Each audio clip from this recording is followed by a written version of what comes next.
Hey everyone, this is Tim, also known as the Intentional Millionaire, and today we're going to have a great stream.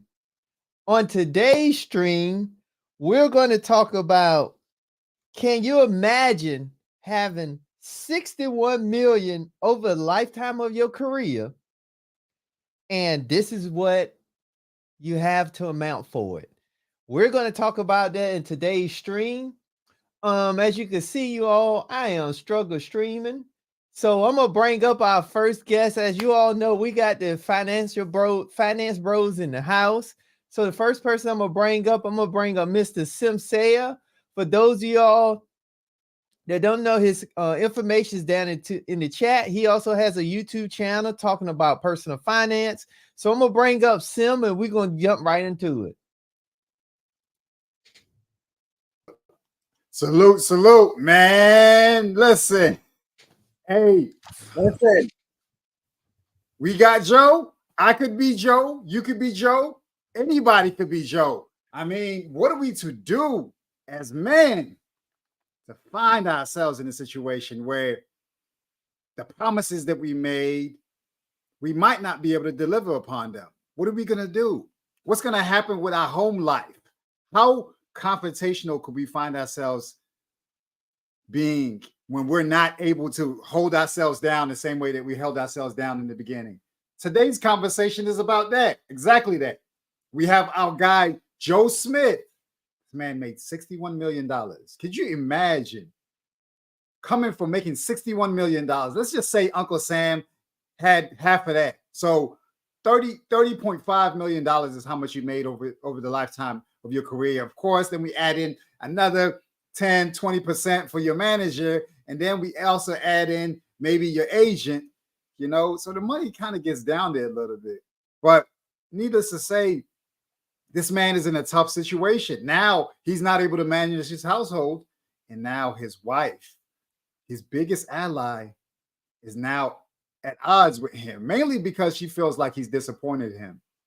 But we want to talk about this because what can we learn about this? Now, our goal is not to really focus too much on her and attack her personally, but we would like to also glean some sort of opportunity or inspiration from what's going on with him. What can we learn? How can we put ourselves in a situation that's different from what Joe is experiencing right now? Man, it's a sad situation. I mean, to fall from grace, and man, it's a mighty fall that I believe that he's taken. But let's have a conversation about this. Tell us what you think. Do you guys think that you guys are on the side of his wife, or you guys on the side of Joe in this scenario? Is it right for her to have joined OnlyFans without consulting her husband? What do you guys think?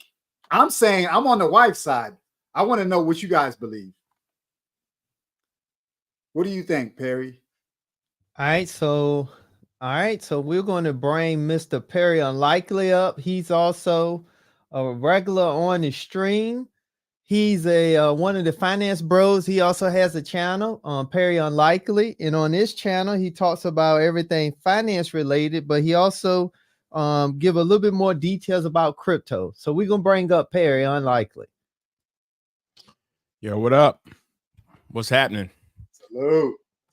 So I don't know if y'all remember, man, one of my favorite shows in the history of television is The Wire. And there's a character on there, Proposition Joe, Prop Joe. Joe Smith is not Prop Joe. What's going on with this situation is a mess, but I do think it's something that really can happen. Maybe not to this extreme, but I think there are certainly within relationships. I think there is a thing where, she's just asking the question, like, you don't want me to do this, then, what are you doing about it? And that's one question I really would love to ask him is, what is he trying to do to come back? Obviously $61 million and now to face this is just crazy, but definitely excited to talk about it. I think there's a lot of elements to this thing, to unpack and get to the bottom of it. But yeah, I'm excited to give my take on what I think. And just off the top, I do believe that she is, I don't know that she's 100% wrong. So, we'll get into it.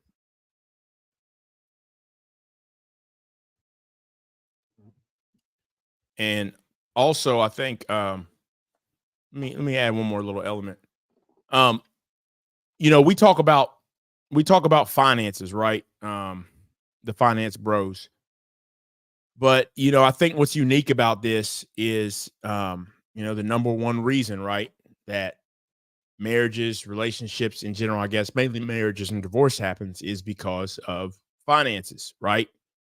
So one thing I think I don't know how long they've been married, which is one thing hopefully we can answer that question tonight, because I do wonder how much money he actually had at the point they got married. Now we know it was they were living good, but I was making the assumption that maybe the downfall had already started, but I don't know. So I'll be glad to kind of find out some of that and see if we can unpack how the heck this thing got to where it's at.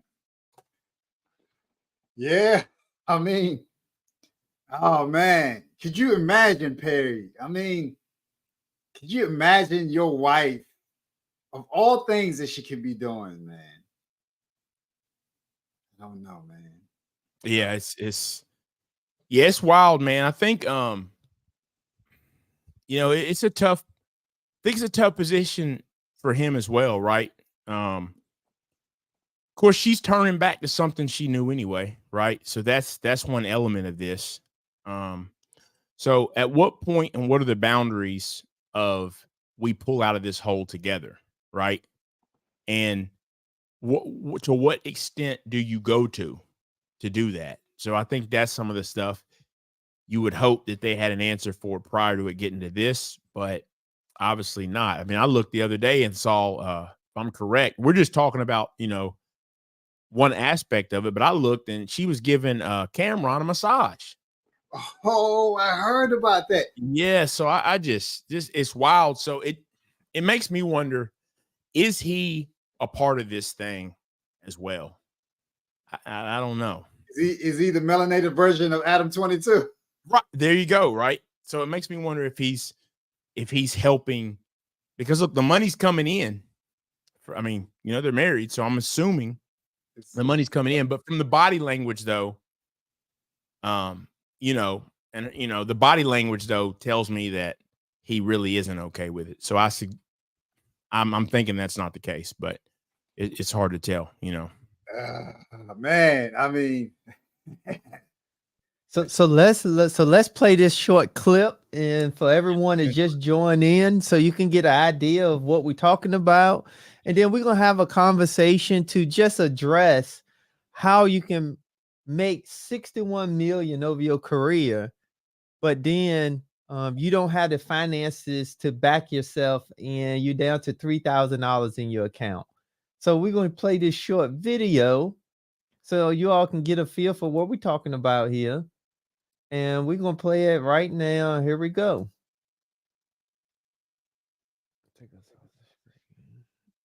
Well, then someone needs to help him then. Shaq, can you get a Papa John's? Wow. Okay. Kiss, that was wrong. Joe. Joe. What was wrong about that? Well, then someone needs to help him then. Shaq, can you get a Papa John's? So as you can see there, you all, total, some stuff going on within their relationship. So I'm gonna first turn it over to Perry just to get some insight on what do you think of this clip, and what is some of the things that people can do from a person like yourself that's married to probably alleviate or at least address some of the concerns you see just from looking at this clip. Yeah, man. That's wild. That's wild. So I think one thing is boundaries. First of all, that even just that scene is straight disrespectful. I mean, there's no other way of looking at it. Especially, the fact that obviously with the whole money thing, dude is down already, right? His wife is, doing OnlyFans, so it's resorted to that. And regardless of what she was doing when they got married, right? They are married, so when she's like, she mentioned Shaq or whatever, can you get him a Papa John's? That's just extremely tough. I think even with this situation going on, if boundaries were held, like certain things in a relationship, we're not going to say, we're not going to try to embarrass the other person, make light of them, especially knowing that you're being recorded. Right. So it's one of those things where it'd be one, even if they were in counseling or something, and you made that comment, at least it's inside the confounds of that office or that visit. Right. But for it to be out in the open, and this is under the guys that it's all real, no show. That's just extremely embarrassing. I'm assuming it has to be. So that's the first thing, is just not going there. But I also think with him, as I've seen this whole thing unfold, is at what point does he not accept it? Right? Because see, I'm not going to accept that. There's certain way and it's not just with your significant other, it's period. There's a certain amount of respect you should demand. And that's all of us. And if someone's not willing to do that, you gotta set it aside. And at this point, like I said, she was massaging Cameron's back. I mean, I'm just seeing so much where clearly there's no boundaries here. So I think that's the biggest thing, just up front. And then when it gets to the finances, I hope that there was a conversation about this whole thing that leading up to, everything that unfolded. And with the OnlyFans ordeal, right? The whole thing was that I don't even think she told him. It sounded like she was giving him warnings, but got to the point and then just started doing it. So there again, we have problems. So this whole thing, though money, I think, has definitely led to it, there's just other things that could have probably been handled better to begin with that would have kept this thing from unfolding the way that it has. But this could be a part of the show. So that's the part I don't really know. But I will say her expectations of him, I do believe, because of when they got married, are probably legitimate. I just think the way that she's handled it is completely unacceptable. And what do you have to add to the conversation, Sim? What do you think about this clip? I mean, she was straightforward. I mean, she told him where he was showing up short. I mean, I don't know if I could really. I mean, I can only imagine the conflict for your wife to tell you that you need another man in order to hold down your household. Man, those are words right there. And is there coming back from that? One thing I would say about Joe Smith that's really surprising to me is he's very chill. Like, he seems like he's very cool. You guys can go back to Kevin Wesley's page and check out the full interview. He seems like a pretty level-headed person. Even when he speaks, he's not speaking from an angry place. In fairness, we have to give him credit, because he didn't say he was going to leave her as a result of this discovery, him finding out she resorted to OnlyFans work. He said that he hates that he had to find out from someone else that she was partaking in this sort of work. Now, though, in her defense, she says at least she's only engaging in the acts by herself, not with anyone else. Are we, as men, confident enough in our ability as far as our household, to the point where we feel like the rest of the world is open to seeing the most private of private parts of us, of our wife? It's really interesting to me. But I mean, it's hard to tell. Entertainers, I believe, like, they're always on. There's always something going on. They might always have an agenda. There's always a spin, whether it be books or exposure on social media. I think there's always a spin that's happening out here. And there's always something that they're trying to spin to us, because, like, it seems like it's a tour at this point. Like, she's going from this show to another show to another show. to me, it seems like an intentional movement. It just seems like maybe we're taking it in a drastic manner, but it does kind of like what you said, Perry. This might be all an act, an opportunity for her to quickly ascend to the ranks of OnlyFans, and then they're leaving us laughing all the way to the bank. That's what I can say. Yeah. Yeah, absolutely. Yeah, I mean, because the problem, let's face it, the exposure she's getting, and there's a picture of literally her, legs all out, with Adam 22's arms around her. The exposure she's getting alone in the short term can probably fix the money problem. I mean, just think about it. If her and Adam 22 do a scene or something, we're talking millions, right? I'm assuming. So just that type of thing. But even at that, and that's a different type of mindset. It'll never be me. Never be me. So, and that's something I don't understand. But I guess if she could probably make a quick 5-10 million, maybe. I don't know, so that's why. And is he okay with that? Maybe he is okay. Maybe that's the comeback plan. We said he had 60. Think about it. He had 61 million at one point. You think that her and Adam 22, she couldn't make 10% of that? So maybe he really is okay with that. But if he is, that's an element that for me, I'm built different. He hasn't left her though. He didn't leave her. He didn't leave her with the first video. He didn't leave her after the Kevin Wesley interview. He didn't leave her after the Cameron situation. And now she's on Adam's 22's platform. This is a rise to our eyeballs, and it's an opportunity for us to just observe and just see how we could be getting played. Now, yeah, my question is not so much about her personally and a personal attack. It's more so about what do we think about this is a strategy for the sake of rebuilding the family unit, rebuilding the family funds. Is this like a suitable way for us to do things? I believe that she's trying to work things out, but man, you present a good point. I don't know if she was to do a video with Adam 22, then we all know that this is all kind of a plot for us to just go along on the ride and just watch them make the money.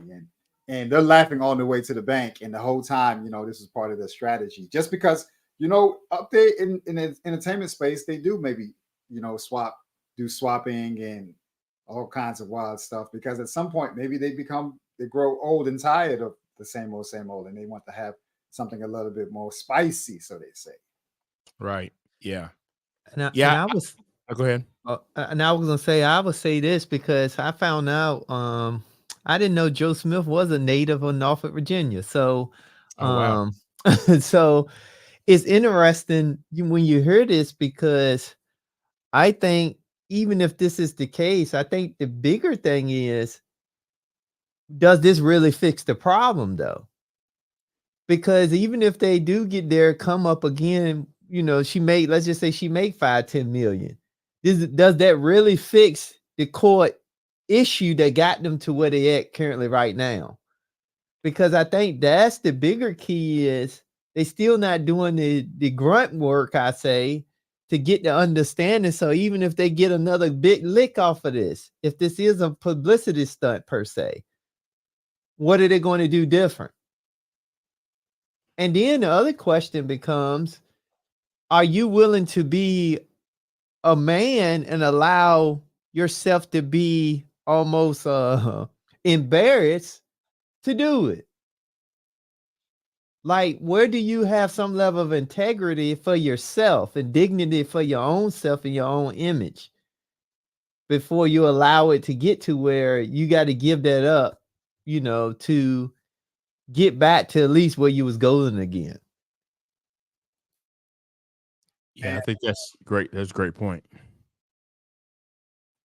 Yeah, can we say that there's any room for shame if he's lost everything that he had?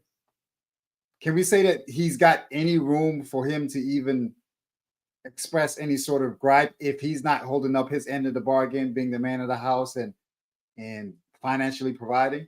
What does this say about like the way that we find our partners? Is it something that they potentially have in their back pocket? If all else fails, they'll go back to what it was that they were doing prior to us meeting them, because now you haven't provided them with that security that they're so accustomed to having. And what's Ben say? Her disrespect has gotten worse since the OnlyFans, right? I mean, I don't know. Yeah. There's something that I've discovered about money. It's sometimes that money is a replacement for your husband in too many scenarios. It's like, because I have the ability to earn the money independent of you, now I have the opportunity to make my own decisions. I'm not relegated to having to follow what it is that you want me to do, because now my master is myself and my ability to go ahead and make those funds. And not to say master like someone owns anybody, but it's just like the person who you're supposed to work along with in order for you to make it work. If that person is just literally you and your body, your choice, I mean, what does that say about like the way that she regards her husband, right? Mismanagement of active income and not having income generated assets to replace those lost active income, right? Not planning for retirement income. What does this say about the NBA? Should the NBA throttle the salaries of their players in order to make super assurances that their players don't find themselves in a situation where now they don't have the funds or the lifestyle that they had, and they're relegated to watching their wives go out there and, you know, sell herself or market herself on OnlyFans? You know, it's really an interesting theory in general. I'll be curious to see what the chat says. I'm still on the side of the wife. You know, I feel like she was forced to be in this position. You know, I think that maybe he made some promises to her, and from what I'm understanding, she didn't meet him when he was at the top of his game. She met him maybe when he was he was coming down. He's making a descent downward, and maybe she's helped him up more than he's helped her. And this is just an opportunity for her to be drugged through the mud. And she's saying, "Hey, you know, there's a woman by the name of in the Gladiator movie, Helen of Troy. Remember Helen of Troy?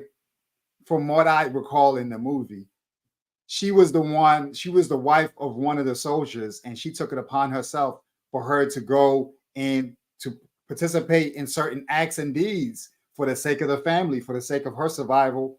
And that's what happened back then. So how does that differ with this situation compared to what might have happened during the Roman era? You know, it's just an idea. That's the only kind of parallel that I can draw, is just thinking about people from the past who might have done something similar for the sake of the family. Even the whole idea of a trust.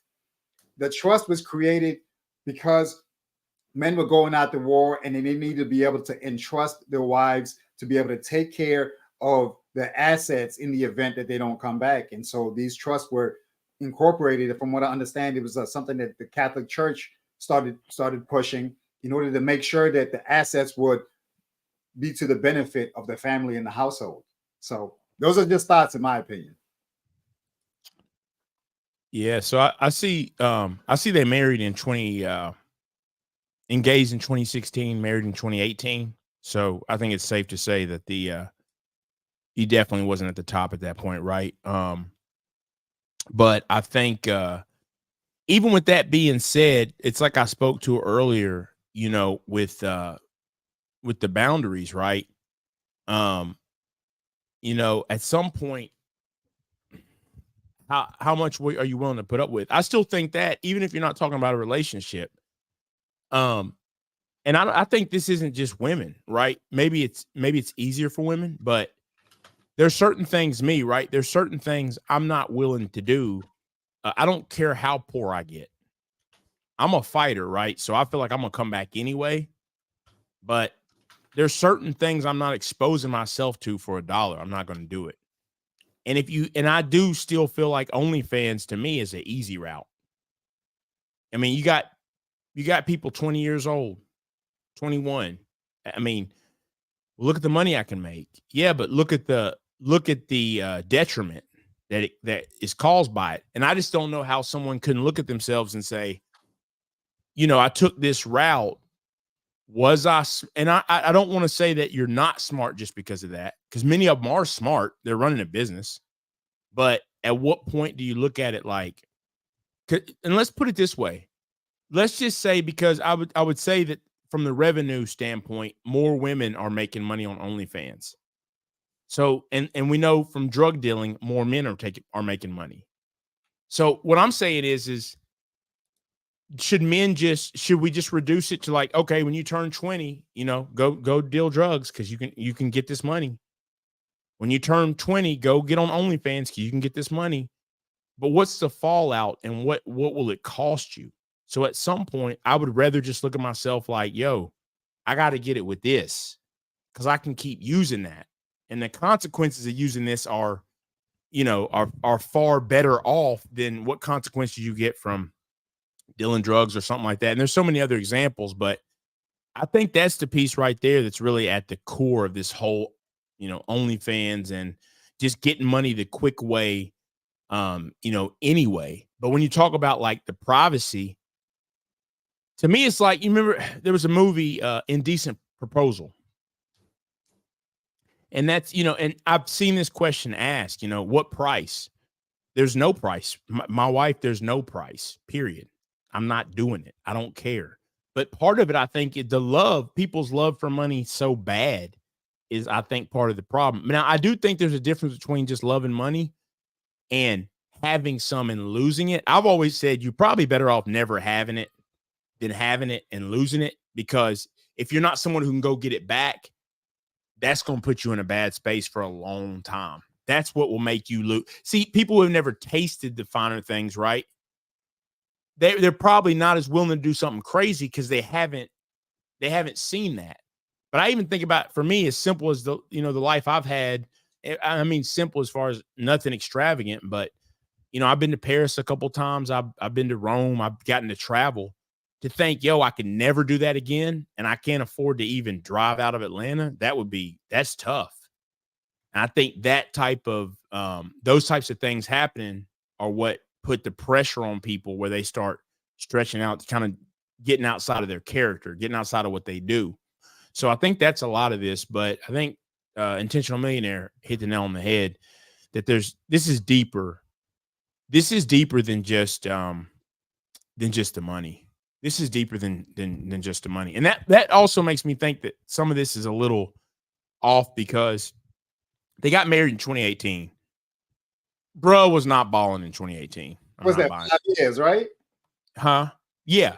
That's yeah. 5. So I don't think he wasn't balling before. I think what's happened is, I don't, we talked about this earlier about, we talked about that background check. We talked about running that credit. I think there was a little fronting going on. I think she thought, because of the money, is you can Google 61 million. I think she thought he had more, and then she found out he didn't. And then all of a sudden it's like, oh, okay, you didn't really have what I thought you had. And he probably was able to make it look like it. And then all of a sudden you get to where they're at now. And she's like, you know what? Well, I'll take care of that problem. I'm going to hop on here and I'm going to show you how to get this money. That's what I think happened. But he didn't have money when they got together. Not no $61 million. So I think what you missing, Perry, is that this is like it's literally, she could have been a pharmacist before this, right? Right. She's been a pharmacist before she's his wife. She just went back to pharmacy. She was right. Yeah. She went back to what she was doing. Yeah, I agree. Just went back to the same work. So for her, it's really not like a grift, or it's not like her moving and doing drastic measures. It's literally like something she was already comfortable with doing. I mean, we're talking about 5 years ago they were married. So maybe 7 years ago when they started dating each other. Right. So at that point, you look at her, she's like, a mature lady. So it's a high likelihood she was already comfortable with it, and I don't want to harp too much on her and her decision making. I just think that it's important for us to really glean from this experience that you could fall from grace. To me, it seems like she's trying to carry the family on her shoulders. She's saying, hey, listen, since you can't hold it down, I'm going to put you on my shoulders and we're going to carry both of us in order for us to get to the place that we need to get to. I'm not going to leave you and put you in a bad situation. Now, in public, it's going to look like that, but it's all for the sake of us building up a following, building up a membership group in order for us to really get the bag. And if it's just me doing something in private, you know, I've already kind of come to grips with the fact that I've done this work before. I just don't have to do it with anyone else. I could just do it with myself. And then, I mean, you can go on Instagram and see a lot of people showing plenty of stuff without you having to pay a single dollar, because what we see on Instagram today is what people used to buy in magazines. Right. Right. Well, Yeah. let me ask you this. For first thing, let's give a shout out to everyone that joined the chat. For everyone that joined the chat, we just having a conversation about how you could possibly make $61 million over the lifetime of your career. And then you look up and you only got $3,000 to your name. And you find out that your wife is going back to doing OnlyFans and porn, or corn, I should say. And because of that, you feel like maybe a failure. You feel like maybe you dropped the ball. So we're having that conversation. But before we continue on, I want to definitely give a shout out to some people in the chat. Want to give a shout out to Big Ben. Big Ben is in the building. And he said, don't expect your 52-year-old wife to go back into corn. Okay. We got JT Corn Rings in the building. Salute and shout out to JT Corn Rings. We got Peter Investor M is in the building. Shout out to Peter Investor M. We also got Before the Buildings in the building. What is going on Before the Billions? How you doing? We got Jill's Chocolate Boutique in the building. What is going on, Jill? And so we're gonna jump, and we also got Alonzo Hall, the All-Star Advisor in the building. Shout out to Alonzo. But just going back, I think that that's one of the things we just have to think about is, so I'm going to ask the question and then we're going to take a question. My question would be though, so what, if you was Joe Smith, what were some of the things just based off of the article that stated how, he made some not the best investments he bought a house in every state that he was part of as far as the team go. He lived a lavish life. He didn't plan, and the stats show that 60% of most NBA athletes, when they retire, they go broke. So I want you to think about that while we take this one question. Peter Investor M had a question, and he said, what's the difference between your pension income and your retirement income from a 401k, 403b income? Yeah, I'd say to that, they're really kind of the same conversation. Now, the pension income, from my understanding, is usually something that's based upon how much time you spent with a company. It's like a predetermined value, and it's independent of you. It's based upon what the company or the corporation that you're working with, the corporation that you're working with, as to how much you actually get. The scary thing, we saw this with Yellow Trucking a couple of months ago. There were guys who worked for 30 years with a company with the expectation that they will have a pension income, only to find out the company's closing and they had zero pension income coming. So the 401k retirement opportunity is something that you're really controlling yourself. And you're more in control of what's going to happen in that scenario as opposed to the pension. And some people in lucky situations, they're able to actually buy themselves out of their pension situation. So the company might say, hey, listen, we're at a space right now where you can either take the lump sum or we'll pay you up until you pass away. And like I said, in the event of Yellow Trucking, there are people who don't have pensions and they committed all those years to that company. And so now they're finding themselves in a situation where the pensionless and literally penniless, right? So I think that there's tremendous value in you being able to really just consider, will this company be here in the future? Now, these two plans were really put out there in order for them to really to be comparable. But what's happened is that the companies have realized that if they can kind of take the pressure off them and focus the pressure on the people to manage their own retirement outcomes, then they'll just go ahead and just hand it off and let them go ahead and deal with it. And they don't have to worry about carrying you all the way up to death, because people have been, truthfully speaking, living too long, living a lot longer than they expected you to live. So then they didn't expect to have the payout that they've had to put up as a result of people living a longer lifespan compared to how much they've contributed. That was perfect. Perry, anything you want to add to that? My bad. No, man, I think you nailed it, man. Spot on. Sorry, I had it muted.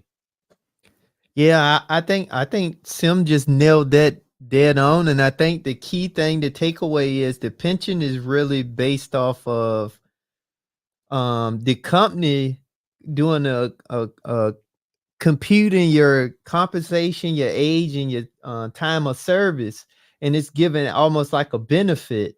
Whereas the 401k 43B, that's something you self-impose. You put the money in, so you have control of the outcome on how much it's going to be based on what you put in and how well you pick the investments that's going to grow the money.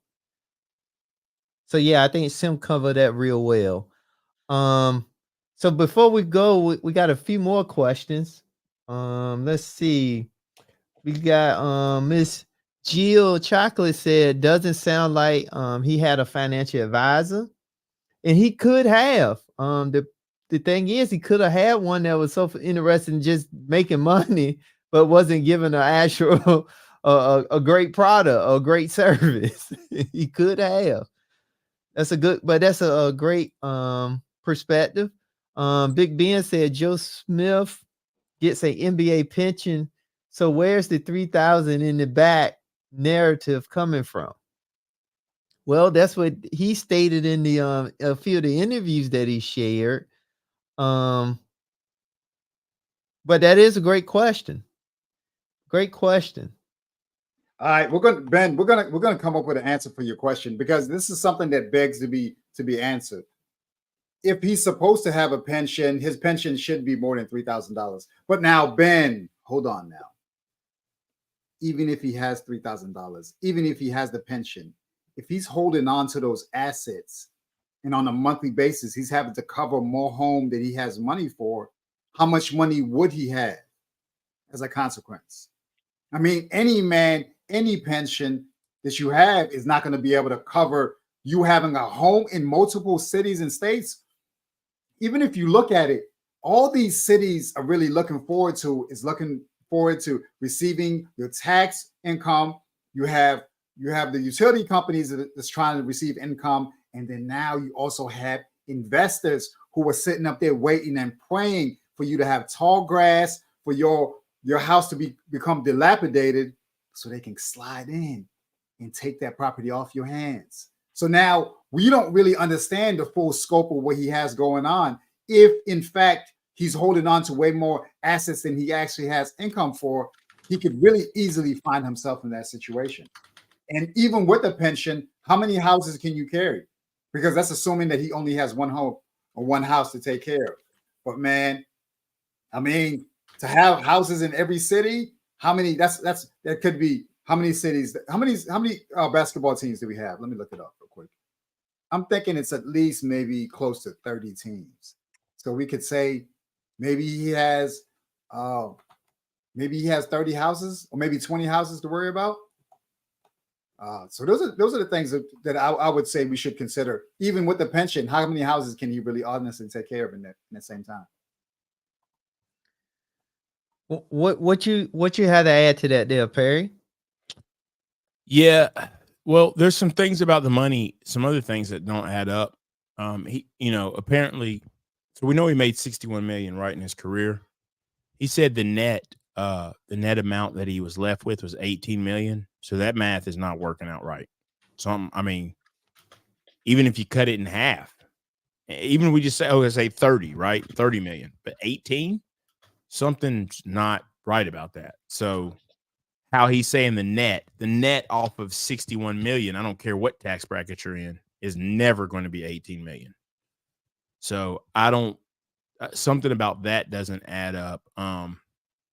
You know, and also he could be talking about aspects of, you know, as far as that pension, I forget, I'm not sure exactly, you know, I guess different things go into the pension for the NBA, but when, you know, when it all comes down to it, maybe he's talking about what he has left. So I'm not sure with that, but obviously he made some bad investments, but I do think some of his numbers just aren't quite shaping up. But I think we should also be, we should also realize that the figures overall of what we're hearing, this is not anything abnormal. The percentages on how many NBA players go broke is on professional athletes period is very high. He retired in 2011. So this money was made from 95 to 2011. So, you know, and I think here's the other piece about that. And I'm not saying he is Kobe, right? I'm not saying that, but we do know, right, that what it comes down to in the money you make and the money you keep is about what you do with it. And I know the bigger you are, the more opportunities come. That's why it's not really smart to compare him to Kobe. But with Kobe, we saw him doing stuff. LeBron, we see him doing stuff. There's even other players not that well known. We spoke about, you know, Junior today. I mentioned that, who is worth like 600 million, 700 million. I don't even think he was ever a starter in the NBA, but he put his money into restaurants and did something with it. Joe Smith wasn't really doing that. So if you're buying real estate and not actively making money off of it, well, you're bound to end up in trouble, because if you're not making money off real estate, then it's costing you money. That's the thing about it. So, you know, but yeah, I think a lot of the numbers aren't quite adding up, but I definitely, now knowing that he retired in 2011, you know, how long ago that's been now, I'm not surprised whatsoever.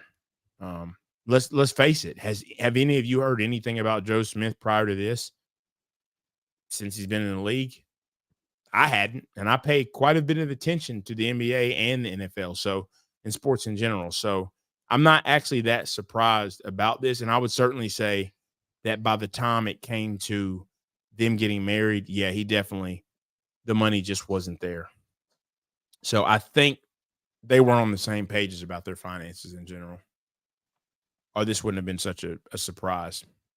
I mean, to follow up with your point, there are probably a lot more athletes that are even more broke than he is today, you know? But what does that say? What does that say about our athletes?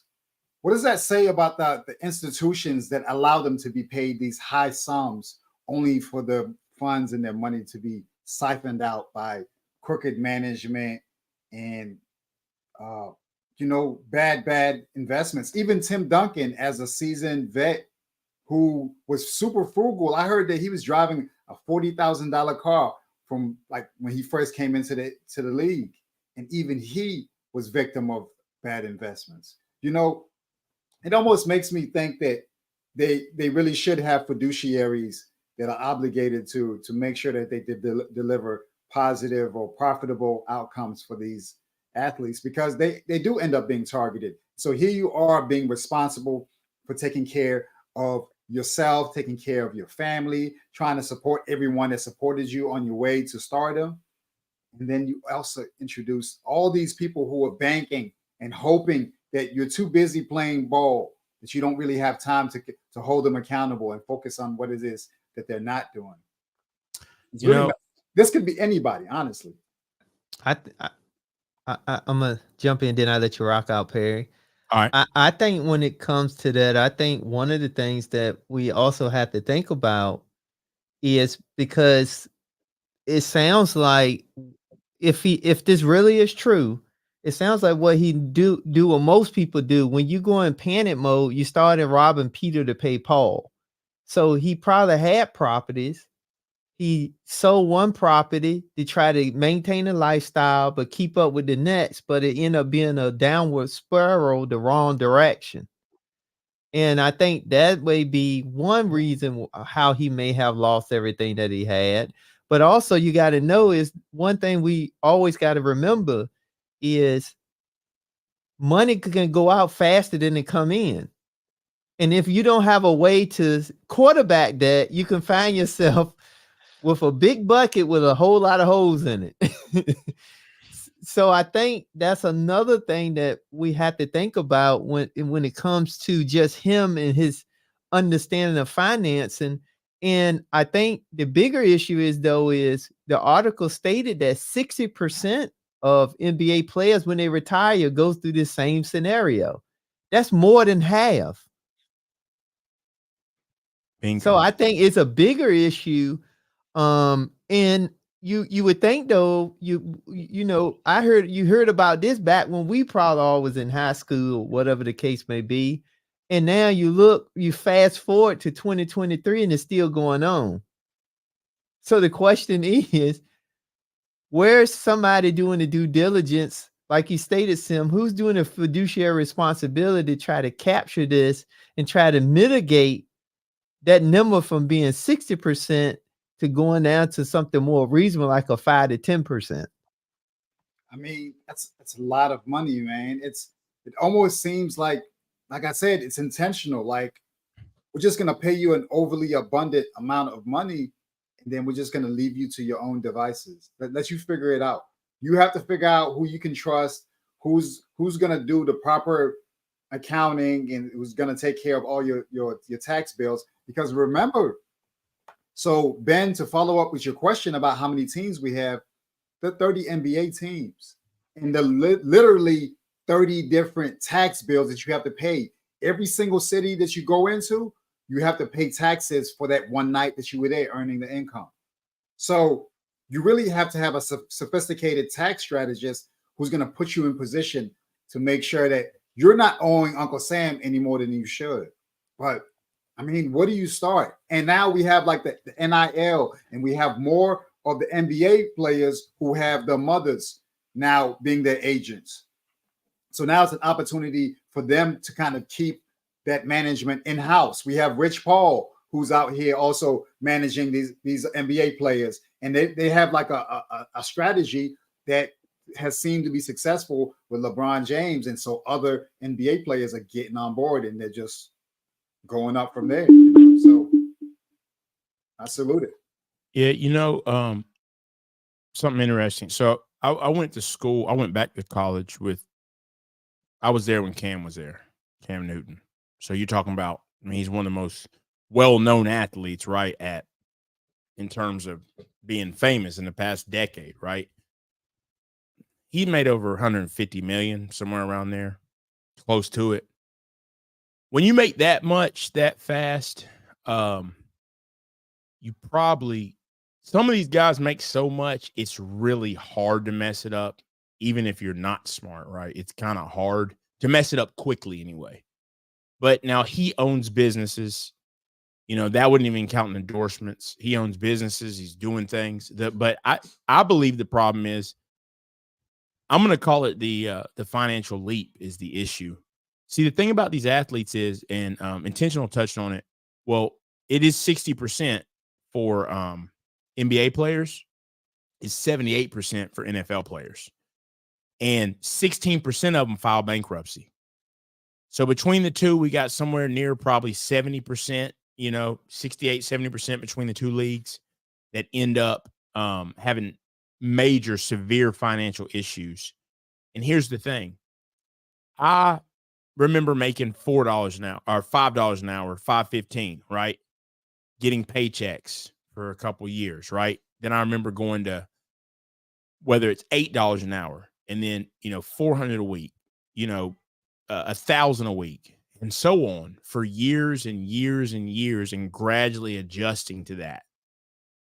These guys put all their time when they're young, they're just doing sports. A lot of them don't work. And the reason I mentioned going to school with some of these guys, I had class with some of these guys who the focus isn't school. the focus is getting to the next level. So they may be in class, but that's not their focus, as to where I sat there and got a degree to, to get to the money. And you go through a process. These guys go from the field to the field to the field, and then they get in a position where they go straight to basically a lot of them never having a paycheck, to having more money than you can ever imagine. And let's face it, look how people act when they get their taxes. They got it spent 50 different ways because it's so much more than they're used to having.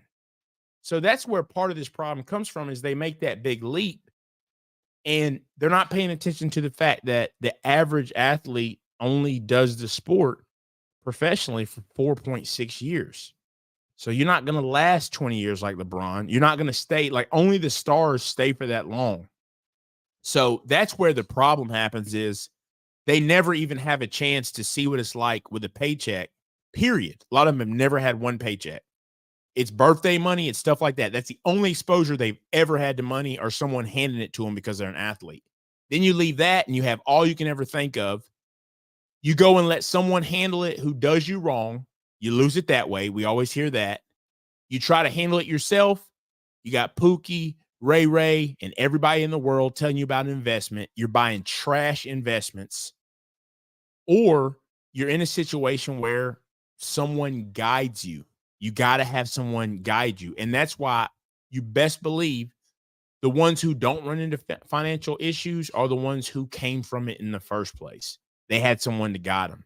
So while it seems crazy that they would blow this money, it's not all that crazy to me, because you got to also realize they have exposure to everything in the world right there.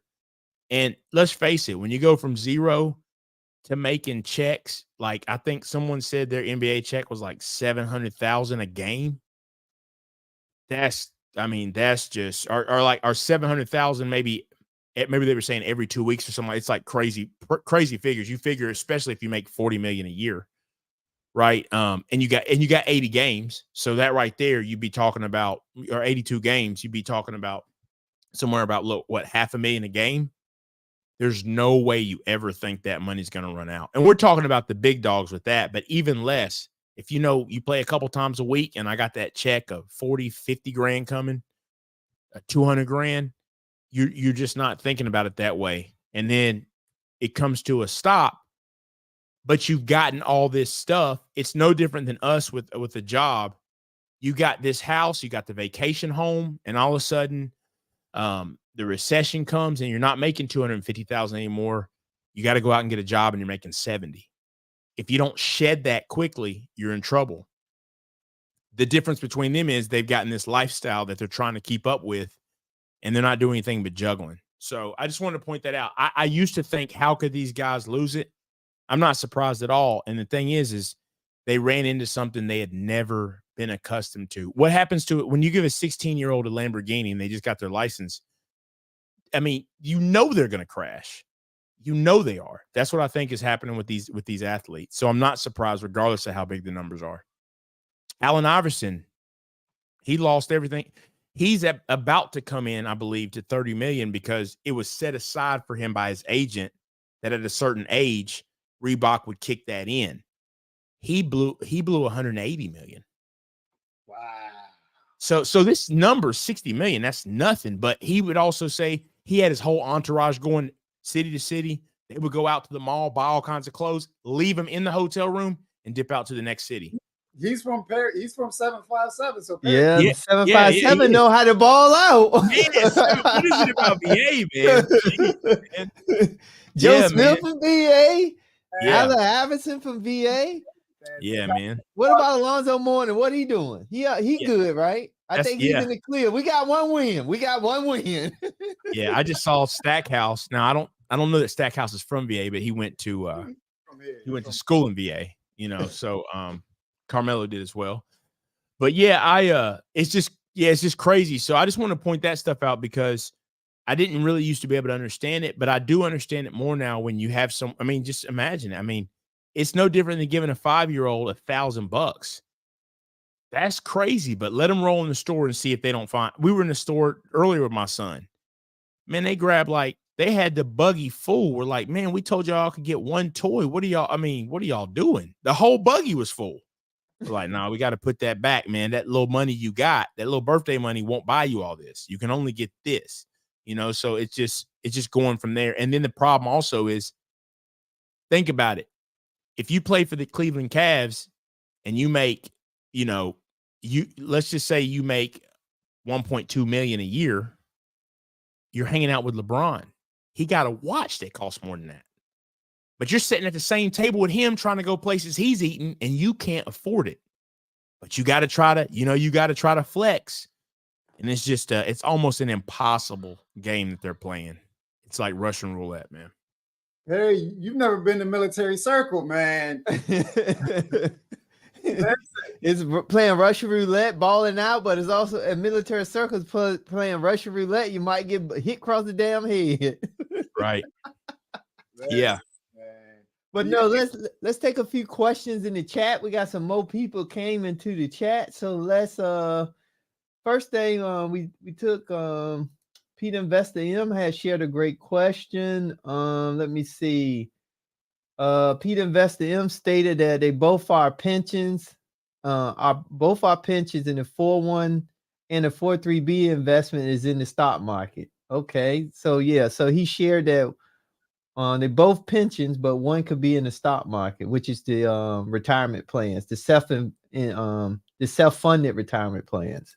Yeah, a lot of the pensions also are invested by like hedge funds. So you might have hedge funds that are actually that are managing the entire portfolio for like a municipality or like a county or something like that. And they'll be still deploying the funds in a similar manner. It's just that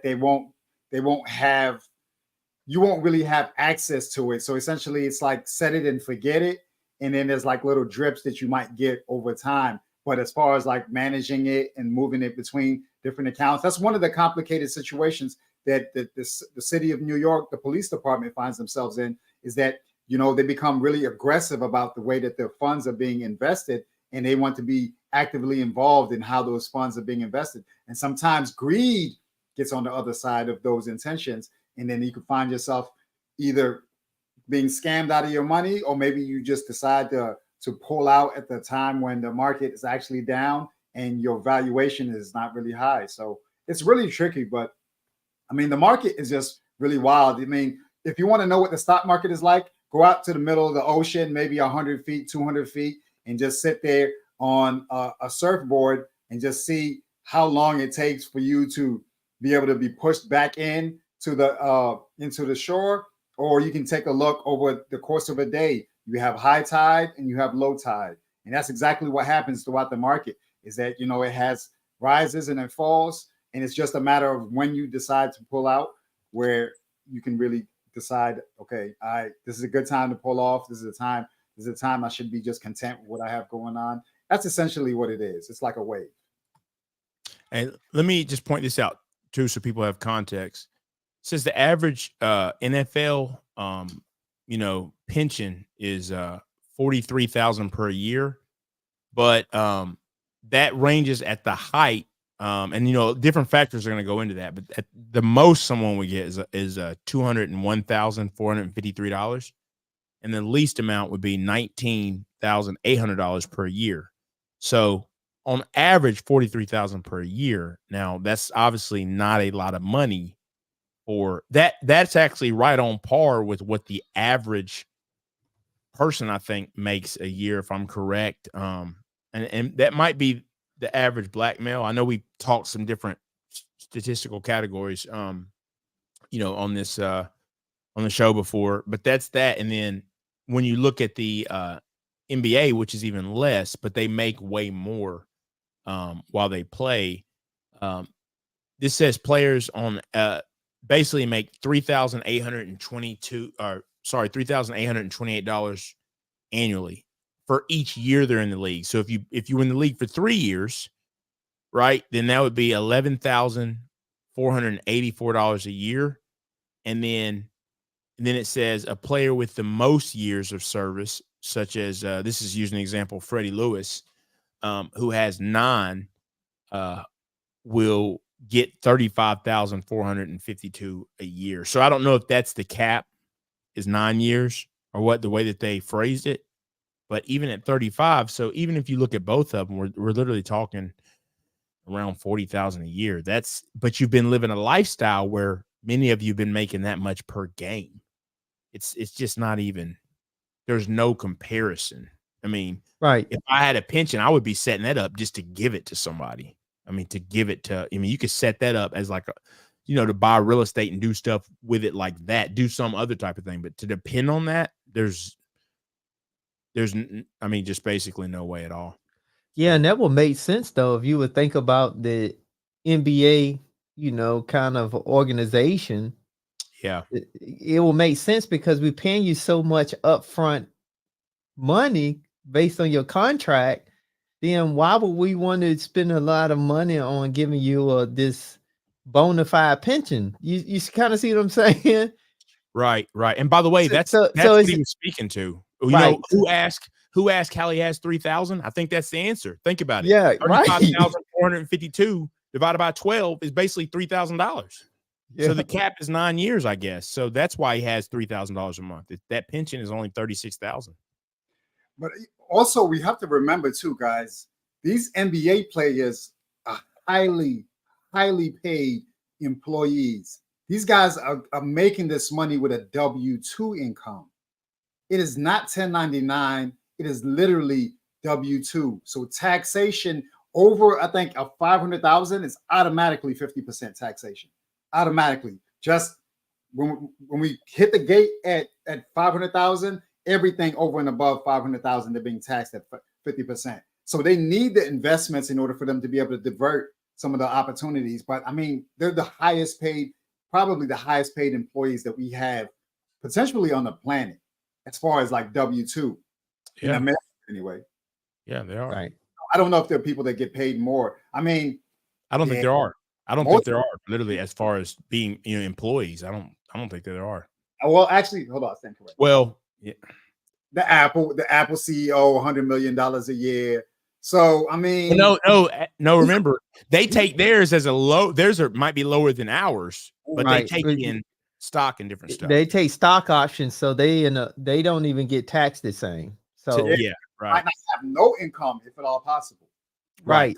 Or they take let me take $1,000 what is it? It was one person that took $1 W-2, but he wanted everything in stock options. That might have been Elon. That might have been Elon, something like that. Right. But let's continue on with a few more questions. Kademia asked the question of are we all talking general investments or saving questions? We can still cover both. So for you all that may have questions, definitely share your questions in the chat. Also, we're going to be dropping a link for anybody want to come up, add to the conversation, have a particular question, or they have some insight that we may not cover or may have overlooked or misspoke. So we're going to definitely be dropping a link because we want to get you all's input on what we're covering today. And Bit being said he meant the bank. He also stated that then he's not broke then because he can liquidate those homes. That's assuming assuming that he still have them. And he said assets could be liquidated. That is correct. We got salute to Professor Black Ops. He said he lost all that real estate. Me guessing. Yeah, I think so. And Gio's Chocolate said 18. Wow. 18 million, yeah, that you were saying earlier. And Kademia said, what books would you suggest folks read if we want to open a brokerage account? I was looking for the super chat fam button. Ain't no super chat over here. We not monetized yet. So because we not monetized, make sure you like and subscribe to the channel so we can get monetized.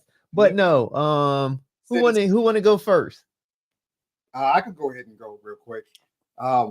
So the number of different books that you can read. So personally speaking, I subscribe. So Kademia, you can check out the FIRE community is a community that's helped me really like break down investing to the point where I'm not really having someone who's selling me a course as a cost of giving me information. They're just pretty much giving me straight information. There's Your Money, Your Life by man, I'm forgetting the lady name. She's a lady who really started the FIRE community. Your Money, Your Life. And then there's a book that's really good. It's called The Simple Path to Wealth. And that's by J.L. Collins.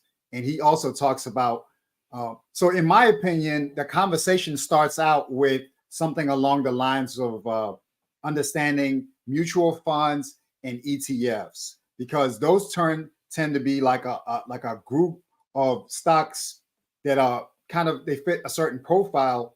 And you start the conversation with the groupings. Then after you've done the grouping and you have like a really good understanding of how individual shares are going, then you can start having conversations about the individual shares. In my opinion, you start the conversation with mutual funds and ETFs. And now the two differing factors between the two is that mutual funds typically have a buy-in value. So for a mutual fund, you might have to buy in at a rate of like $3,000 at minimum. Now, whenever you buy the shares at $3,000, it's based upon the dollar value. So however many shares you get of a given mutual fund is based upon how much you put in. So it could be whole shares, or it could be half shares. Now with ETFs, you can buy it by the share, right? So if the share of a given ETFs, like I like VTI, VOO, I like those flavors because they have the lowest expense ratio. Now with them, you're buying them by the share. So let's say, for instance, VTI today is $100. You can only buy it in $100 increments. So you can buy it, it's $100 today. You can buy one share for $100. If it goes up to $105 tomorrow, then you can buy it the next one at $105. You can never really buy half shares with ETFs. But the one caveat is that whenever you're being paid the dividend and you're reinvesting those funds, then those actual dollars that are being reinvested, those can buy into a partial position in that given ETF. That's the only trade-off. Beyond that, you just understand you're going by dollar value, and then the other one is by the share units. And I would say two books that I recommend is I recommend Robert Kiyosaki's How to Invest. It's a pretty big, thick book, but I think it's a great book. And I also think you should read the book. Now, it doesn't necessarily talk about getting a brokerage account, but it does talk about having the mindset to invest. And it's a book called Set for Life. I think that's a great book because it really talks about, because investing is really not about the account. Investing has something to do with, do you have the mindset and the makeup to invest and be able to weather the ups and the downs?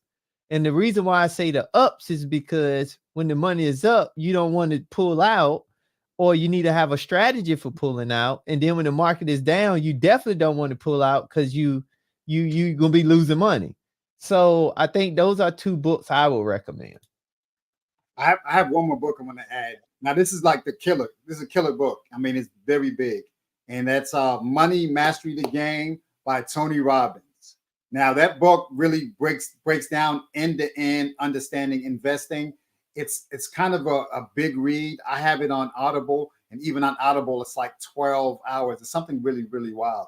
Now, what's really good about that book is that it talks about the historical performances of various stocks and funds. And it also breaks down like what the fee schedule should be for a given account. And it gives you questions that you can ask your brokerage house in order for you. Look at it right there. Real deal. It's a good book, right? And it gives you an opportunity for you to be able to ask questions to your brokerage house and say, hey, how much am I being charged for me to hold on to this asset right here? And then what's going to happen as a result of me having my funds in this one specific fund? So these are all great book suggestions that he's provided as well. But I just wanted to share that with you.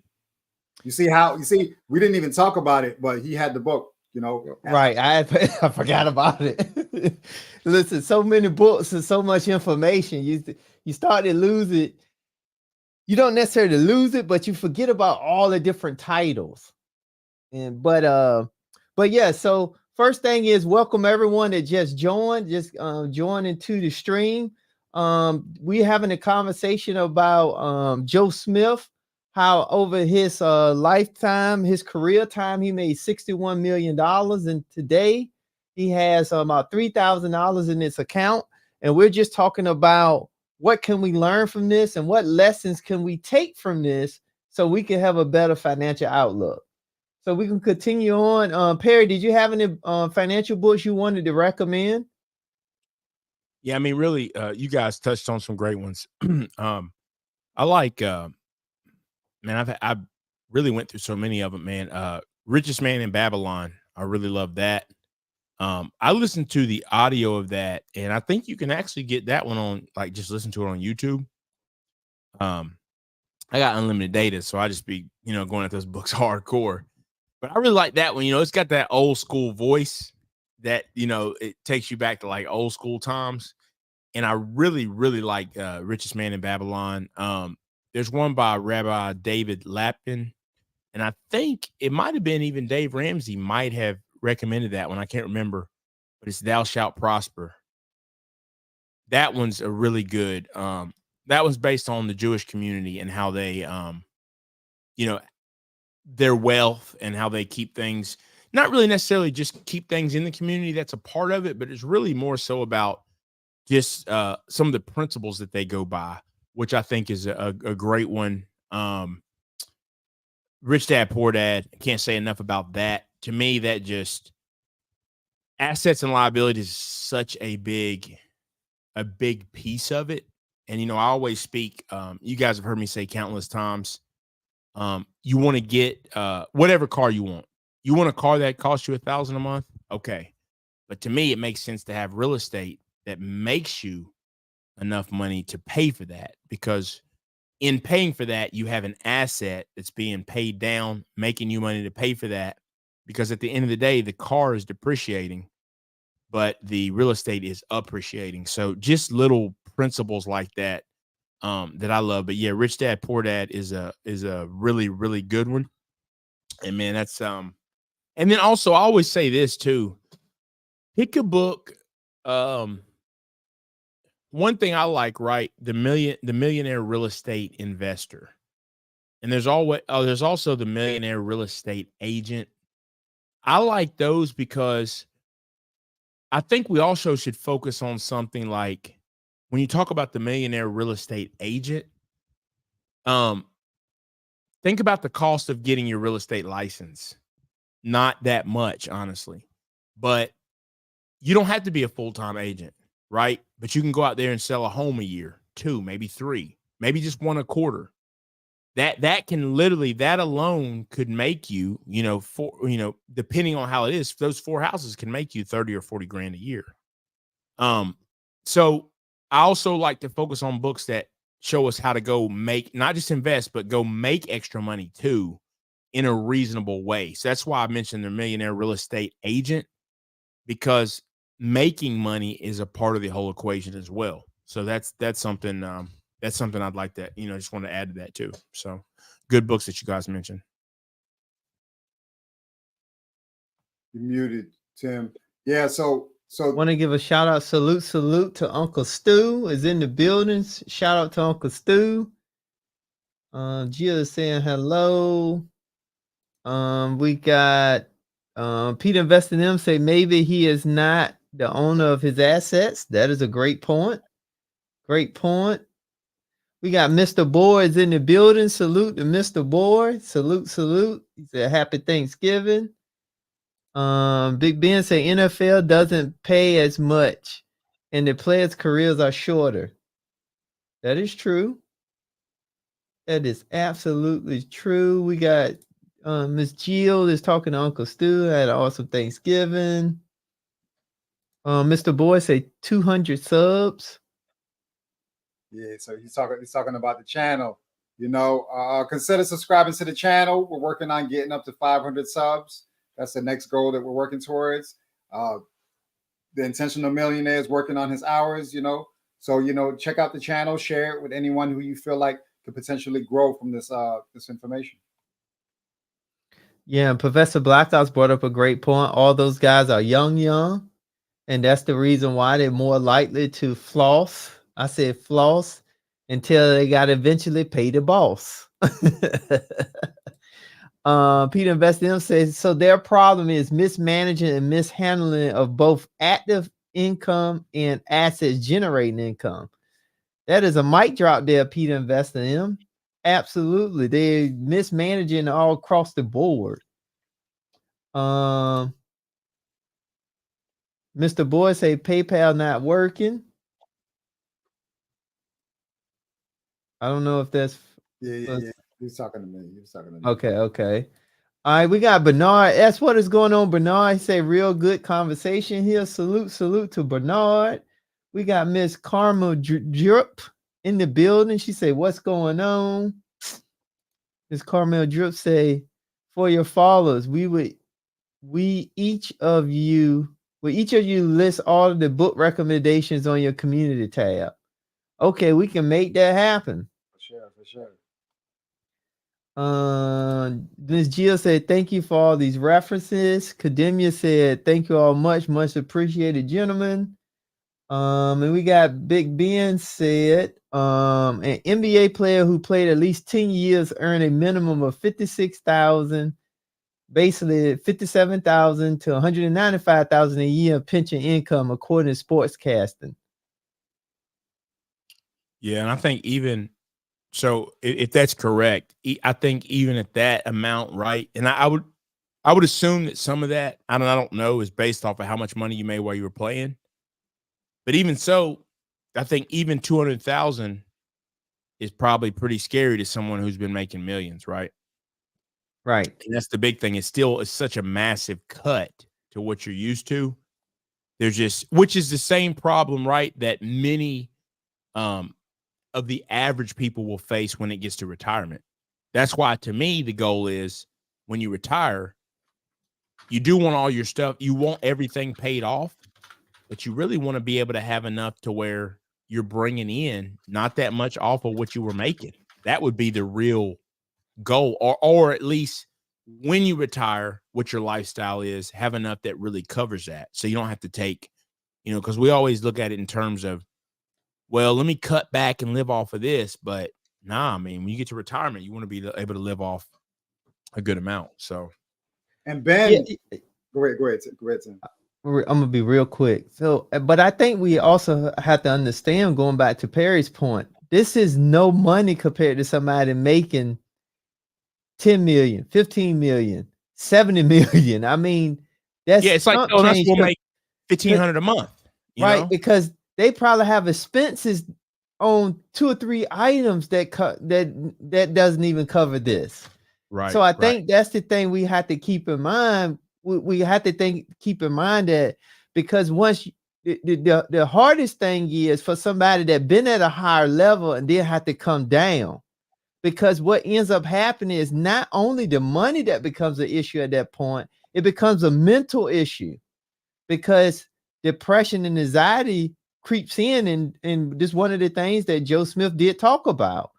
It's because when you was at this level and then you have to come back down to this level, and you got to give up things to do that attacks your psyche. So, but I do think that it is, it's all about perspective, because 1% to me could be a lot, but 1% to Bill Gates could be nothing. I mean, when you really put it to perspective and think about how relevant it is based on income and money that was originally coming in.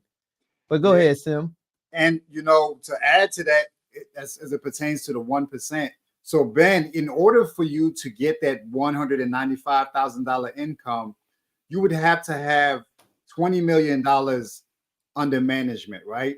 So if you had $20 million and you were doing a 1% drawdown, that's $200,000 a year. So it kind of gives you an idea of how those dollars could be working for you. We're talking about maybe your money returning maybe 8% on your money, right? And you're drawing down 1% every year, which means that you're pulling out the 1%. That can be $200,000 a year. But think about all those cars. Think about those houses.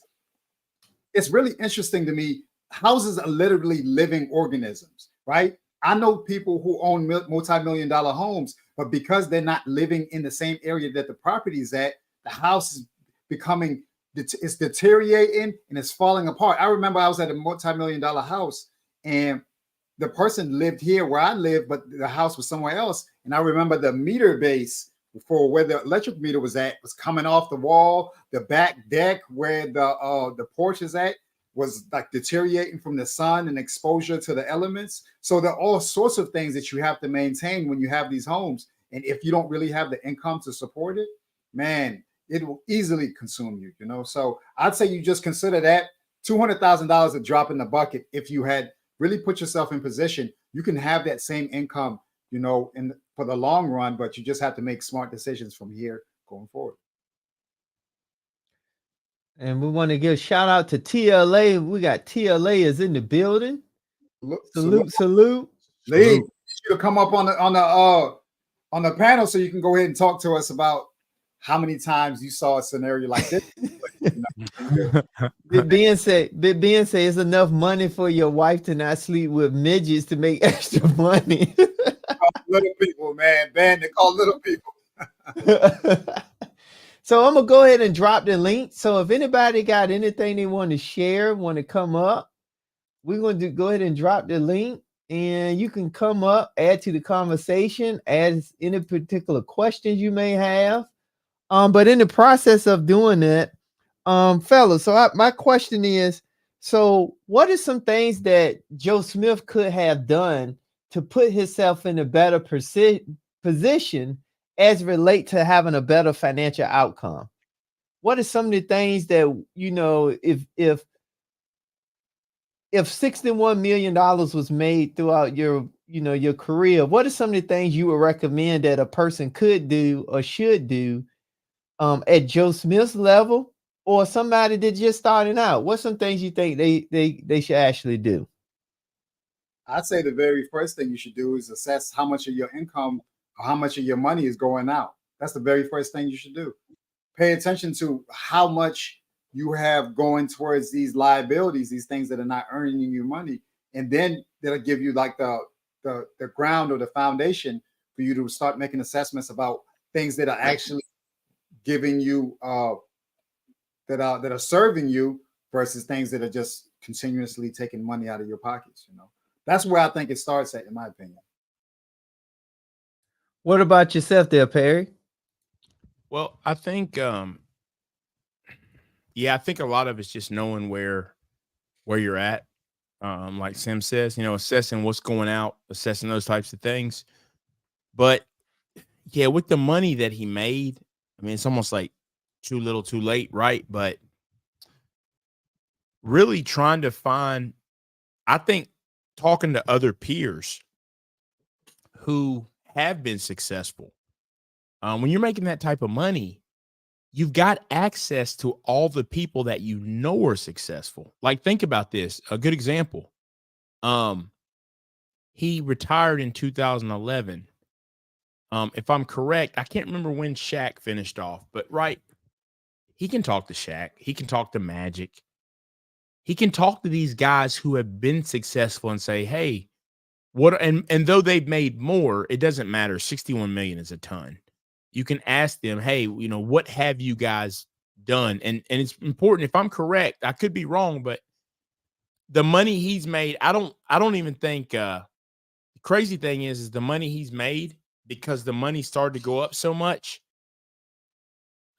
I can't remember the number, but what Michael Jordan made, this sounds like this is probably 2/3 of what Michael Jordan made on the court, right?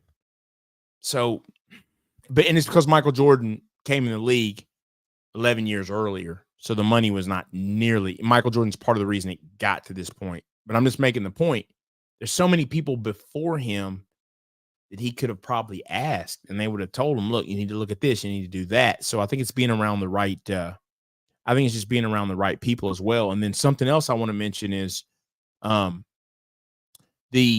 league minimum just surpassed $1 million. but even in 2020 and 2021, it was in the 900,000s. Now, if you're in LA, it's a different story. You can obviously afford it by far, but really think about this. You can get a regular nice house in many of these places where there's NBA cities, and you can darn near pay the thing. And we're talking about the minimum. Even if you survive 3 years, you could live well and literally have a house paid off for. If you're making that million. And that's the minimum. People are making more. I just think if you really suck it up in those first few years, and remember they're traveling, a lot of the food they eat and a lot of stuff like that is paid for because you're doing your job, you're on the road. You got to soak up all of that you can that is free, and then put your money into something that's going to last for you down the road. I know that's easier said than done, but it's obviously you can tell that that's not what these guys have been doing. But a part of it is the biggest problem in the community, which is an image problem. Everybody wants to look apart, but don't look apart and not really be the part. That's the problem. So, All right, so a sad situation though. all right, and we got Professor Black Ops is in the building, so we're gonna go ahead and bring up Professor Black Ops. What is going on, sir? What's going on, man? I can't help myself, man. Every time I see Perry, I gotta come up here now. Salute to y'all. Now, y'all said the only thing I gotta add real quick, and Perry's 100% is if you go look at ESPN did 30 for 30 for his years, and it was 80% of those guys went bankrupt. And like Perry said, back then the money wasn't high as it is now, because Jordan and brought that money up, right? So those guys was probably, I think, big money because Magic only made like $1 million, like his 5th year. That was like him and Larry Bird made $1 million, woo, right? But yeah. So I think that part too and going up. And two is, and once again, y'all 100% correct. But go back when y'all were young, man. I ain't listening to no damn old people. They don't know nothing, man. I'm getting my Porsche. I'm getting me a shout out to Joe. You gonna get the porn wife, man. We're gonna be flowing through the hood with the gold on. Right, and Allen Iverson had paid $50,000 for a lady just to braid his hair. So as you're young, man, so you get the most money when you the less sophisticated with money, right? So that's the double-edged sword. But like Perry said, they should ask people, but most young people, man, don't ask people. They became great by themselves, so why are they gonna start asking people? So, and two is the league start actually doing finance class. They actually put an alert out on Jay Morrison. They told people in the NBA, NFL, do not invest in Jay Morrison. So I think the leagues are trying to help people out. They have a rookie finance class for those guys to try to school them up. But I don't think those guys are paying much attention. So that's all. Come on, Black Ops. Why you hating, man? Just buy back the block, man. Facts, man. So Professor Black Ops, what would be something you would think that we can kind of do to mitigate that? Because if the young man is going in, I think for me, I think a good start would be to really start, educating the coaches at the schools, because at some point they go through the school, and the coach normally has an influence on the players. Perry, no, because I ran a little D1. I hung out with the basketball team. Everybody thinking they go in the league, and everybody think they're smart. And when they get the league, they're going to play like LeBron for 30 years, man. So, but that's how they got there, though, right? They got there for believing in themselves. I'm unstoppable, right? So that's a hard switch to turn out. So now, but like if you Grant Hill and your daddy played in the NFL, that's a different ball game. Or one of Shaq's sons in the NFL, so Shaq be pulling on his culture. So I think those guys were coming off because before Kobe passed away, you hear guys talking about going to Warren Buffett, but you still got those hood guys come in. And shout out to LeVar Ball, man. His middle son got the Instagram model pregnant, so he been yelling at his sons for a decade. Sometimes they just don't listen, man. Gotcha. So, but once again, I think the league are trying to put stuff in. If you look, they got those rookie camps. They try to have Dion come and talk to you, Magic and all those other guys come talk to you, man. But when you young and talented and you 6'8", man, I ain't listening to nobody either, man. I ain't listening to nobody either if I'm 6'8", man. Well, Black Ops, you touched on something that I do believe, to a degree, if we're being honest, there's no getting around it. I always, and I know we've always said this, man, if I had only when I was 20, when I was, and that's why they say youth is wasted on the young. Because you weren't who you are now. So that's like, I had to eventually, when I started really coming up was when I got 2008 out of my head. I was 22. I wasn't going to be no real estate mogul at 22. It wasn't going to happen. Had I been the age I was now in 2008, man, I would have 50 rental properties. I would have been getting dogs, cats, rocks, pet rocks, would have had rental properties, but I would have done the right thing with them. But you don't know that, and there's no way to know. Now, there are a few that come by and somehow do listen or have someone set things up for them. But when you got to get it by yourself, you only are who you are, and there's no way. So I think it's always important to really look at time. And like I said, when you go from having nothing to having all this, you've not ever had a chance to learn what to do with it. So there's got to be some expectation. But I think what's important, the first thing I would teach them is you handle your money. Because you're better off, even if you lose some in the learning process, you did it. Because that's the thing about it. If I'm trying to teach you how to do well in real estate, I don't ever have to touch your money. You don't ever need to give it to me. I can tell you how to buy the right property, how I look it up. And even if I said, yo, give me $5,000, you're better off giving, even if you got scammed, at least you only lost the 5,000, not the 500,000 that you turned around and gave Jay Morrison and he kept it. So you got to teach them, you do the transaction yourself. You don't need to give your money up to learn how to make money. You can do it yourself. And there's enough books out there to learn that, but there's enough good people out there too, because I think anyone who will tell you, hey, yo, do this, I'm not even a part of this transaction. You're doing the money and the transaction yourself. You more than likely can trust, because they're not really trying to get anything from you. And then just always have someone, a professional, pay that money and have a professional look over someone with the fiduciary responsibility, look through it and read over it for you. Those two things alone. Don't give your money out. Have a professional review it. You should be okay in general in those circumstances. But do most people know what fiduciary responsibility mean? No, I think they don't. But here's the deal: when you that part should some of that should be simple though, just because even if you don't say that, it's okay. Let's just look at a professional. Like, for example, don't ask Aunt Kiki about buying a home. Ask a realtor. Just ask someone who at least sounds like they know. Like, if I type up, I want to buy a home on Google, Aunt Kiki ain't coming up.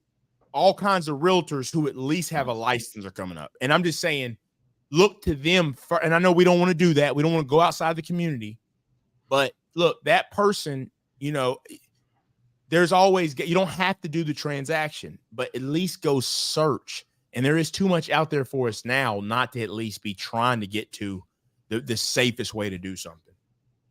But did y'all see that one where Fat Joe hired a professional? I forgot what company they went, and they said the lady was spending money directly out the account. They end up finding out who it was, and I think they sued the company and got most of their money back, man. But it seemed like professionals nowadays, like you said, you got to find the right one and do some due diligence with that. So you're right, and you got to find a successful one too. So I think it's layers to that though, because I think there's a lot of dynamics in that statement. So I think from an NBA player perspective, one of the things they should be doing to at least just trying to give guidance is they should be going to speak to older people that have been in the industry, because they have access now because they're in the industry, and that should be their starting point for how to vet and get to somebody that can help them and guide them. I think that's one. Yeah. I think two, then when you talk about just the average person, working person, I think they should do the same. I think they should go to their human resource, and that's a good start. They already part of the company. They already gave the information to the company. You gave your social security number. You gave them references. So I think that's a good place to start, because if nothing else, the human resource got companies that they partner up with that they can call and at least start asking the questions. The NFL and the NBA are giving investor list and people they signed off on and did research. That's why I knew. And JT talked about it. One of his clients was an athlete, and he even said the NFL said no to Jay Morrison. So they are trying to do some research to help the people out and kind of give them a red alert, at least at a high level. So because so many people getting scammed. And like I like what Tim said, where he said that you really should take it upon yourself to really do the transactions. That way you can kind of feel the pain of maybe like a misstep or something that you did, and ultimately you're the one doing all the work. And so it's an opportunity for you to say, okay, listen, I messed up, I bumped my head, I threw too much, I made it rain too much yesterday. So now I need to really just hold on to what I got in order for me to be able to cover what I blew yesterday. Now, I would say that there's also some documentaries that have illustrated the steps that these entertainment venues or entertainment platforms are taking. There's a documentary that came out on Netflix. It's called "Get Smart with Money," and that covered multiple people who were out there doing investing or just making just bad decisions overall. Everything from like a blue collar person to professional athletes.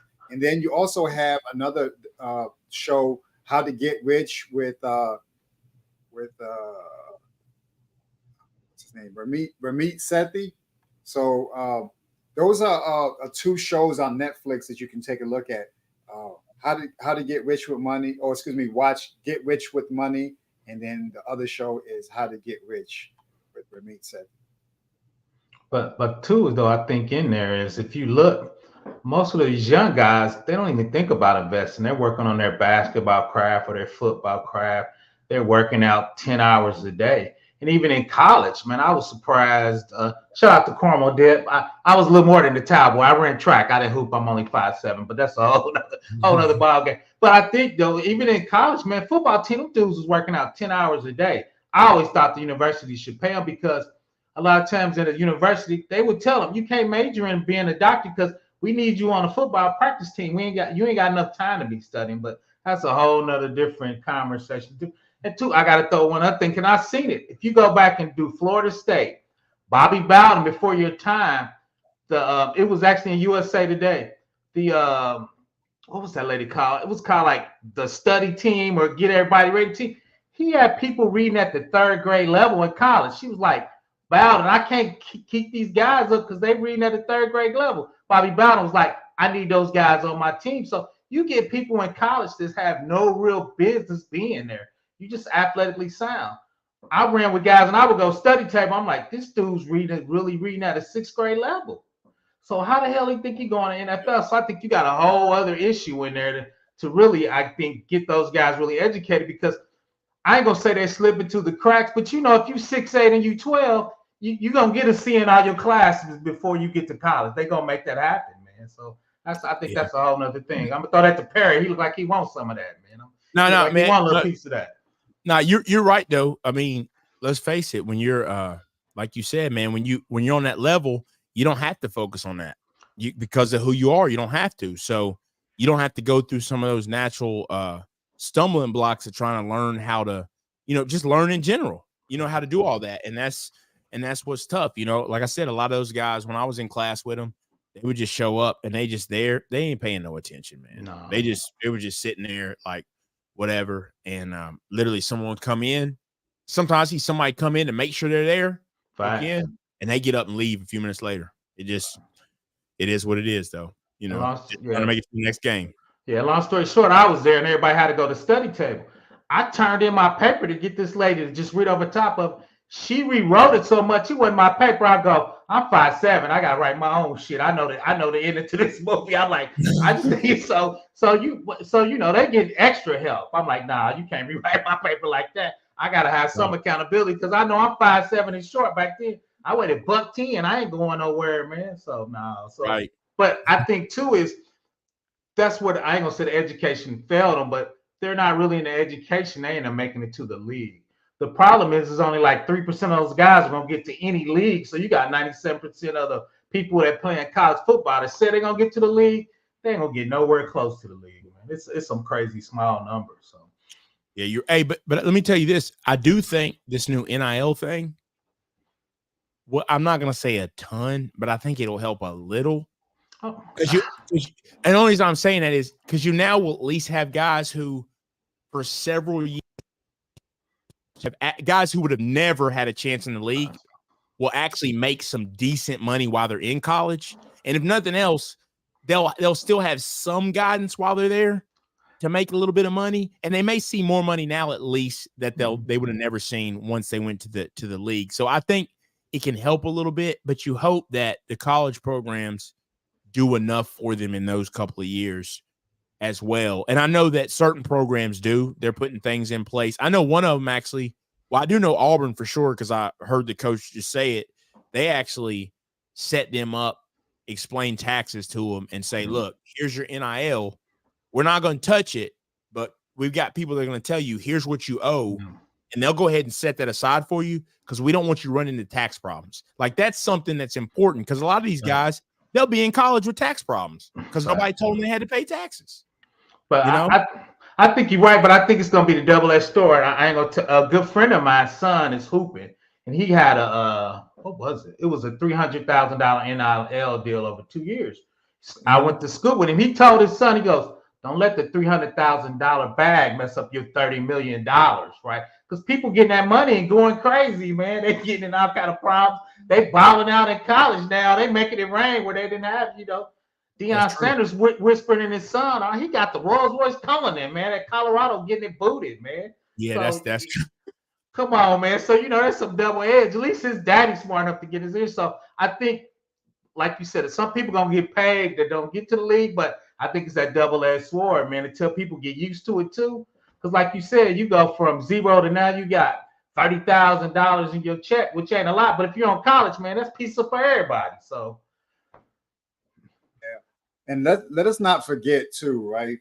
Like, all of this is a part of the bread and circus, right? Like, this is all by design. And bread and circus is a concept where you distract people from really focusing on the real issues, and by lulling them and satisfying the most immediate of needs, and that's food and entertainment. This goes way back to potentially the Roman era, or even before that, where people have an opportunity to be distracted and just focus on being at the arena and watching the games and being distracted from what they're dealing with in their immediate life. And now, for that one little glimmer of time, they're focused on whatever source of entertainment they have before them, and then they can go back to whatever is going on in their world. So it's intentionally done like this. That's why the NBA is having tournaments inside the entire season in order to increase the viewership, so they have an opportunity to market to bigger media companies, so they can have larger contracts to say, hey, listen, this is what our viewership looked like for the last year. So as a result of that, this is the contract that we're going to sign up for next year. You ever see Ready Player One? I think that's really it. You ever see Ready Player One, Sam? Yeah. So I mean, that talks about the metaverse and everything. So for me, that's it, because I'm a tech guy, and I think that audience actually is even bigger than the whole sports arena. When you talk about sports, is really an old guy trying to be young type. You got a few ladies in there, right? So when you talk about the whole thing, I think it's the gaming the kids get in. I always get on my grand. You got to get out that damn game, man. We're gonna have to talk, right? So I think that's really the bread and circus, and that's Ready Player One. So for my thing, I think it's the tech, and all the kids are in the game. And I'm old. People used to love going outside. I tell my grandson to go outside, he start crying. And I'm like, what are you talking about? Get out of this damn house. Right. So I think that's really the bread and circus from a tech standpoint. So yeah, man. But yeah, we appreciate you coming up, Professor Black Ops, man. This is the really good information that you shared from your standpoint, man. And yeah, we'll see what happens. I mean, I definitely don't believe that he's the last sort of challenge out here. I think it's scratching. Probably all people that are not in the popular culture, honestly. Right, and I'm ready to drop down. But real quick though, I think that's been a thing for a while, because you get these young guys, the culture's not educate them. They're not in two parents' homes. Their parents really don't understand money. So how do you expect them to understand money? So I think, even though I think the NFL is trying to do a little more, I think it's going to be 50% for at least the next decade of guys coming in and getting broke. And because I don't really see an exit of it, right? Because y'all guys throwing out books, them guys ain't reading those books. So those guys aren't talking to old people because when you're young, you think you know everything, right? Shout out to them. I was that way. Like Perry says, sometimes you got to bump your head so you get that knowledge.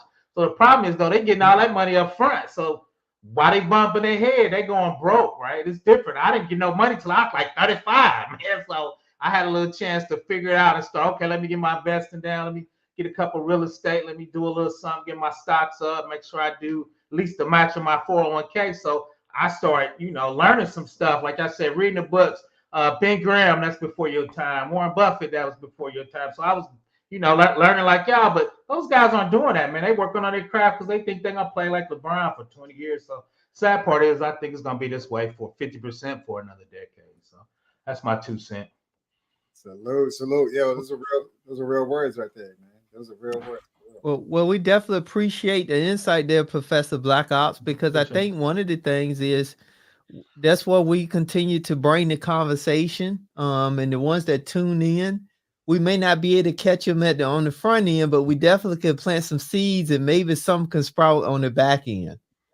Because if nothing else, if they even wasn't tuned to it, because I think it's a difference when you never saw it, because I think you get hurt more for the information you don't know or never was exposed to versus you may have heard it, but you at least feel more comfortable starting somewhere. Because I think go ahead. No, just real quick. I can't. But we see a scam in the community every 10 years. It was Jay Morrison. Now, what's the little dude, the Mexican dude now that's that got everybody? That's with the dude on the Breakfast Club. Caesar just got enough. So I mean, so are we learning? That's my thing is I always tell people, are we learning? We done had Caesar, we done had Jay Morrison. It was somebody before him and somebody before him. So we keep doing that, man. So I don't know. I'm gonna throw it out to y'all young guys, man. I just see it's gonna be another Jay Morrison after Caesar. It's gonna be the Jay Morrison / Caesars coming next. So I don't think we're learning, man. We just keep repeating this, man. So I don't know. Well, that's another conversation there, Professor Black Ops. But look, we appreciate you because we got somebody else in the back we can bring up. That's cool. I'm out of here. I appreciate y'all, man. Thanks for always bringing the gems and bringing the perspective. I appreciate y'all. All right, so Bernard, what is going on? Bernard S., how's it going?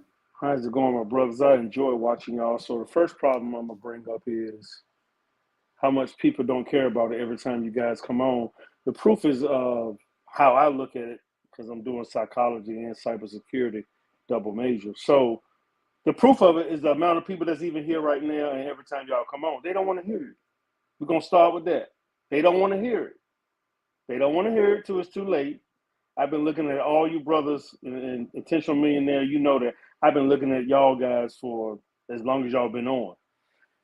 Second thing is, y'all just got finished talking about it. You said, when are they going to learn? Well, I always tell my wife and I tell my son, I said, son, there's always a blueprint. Either you can see what somebody did wrong, you can see what somebody did right.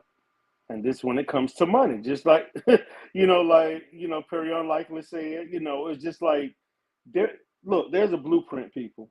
It's just like Perry said.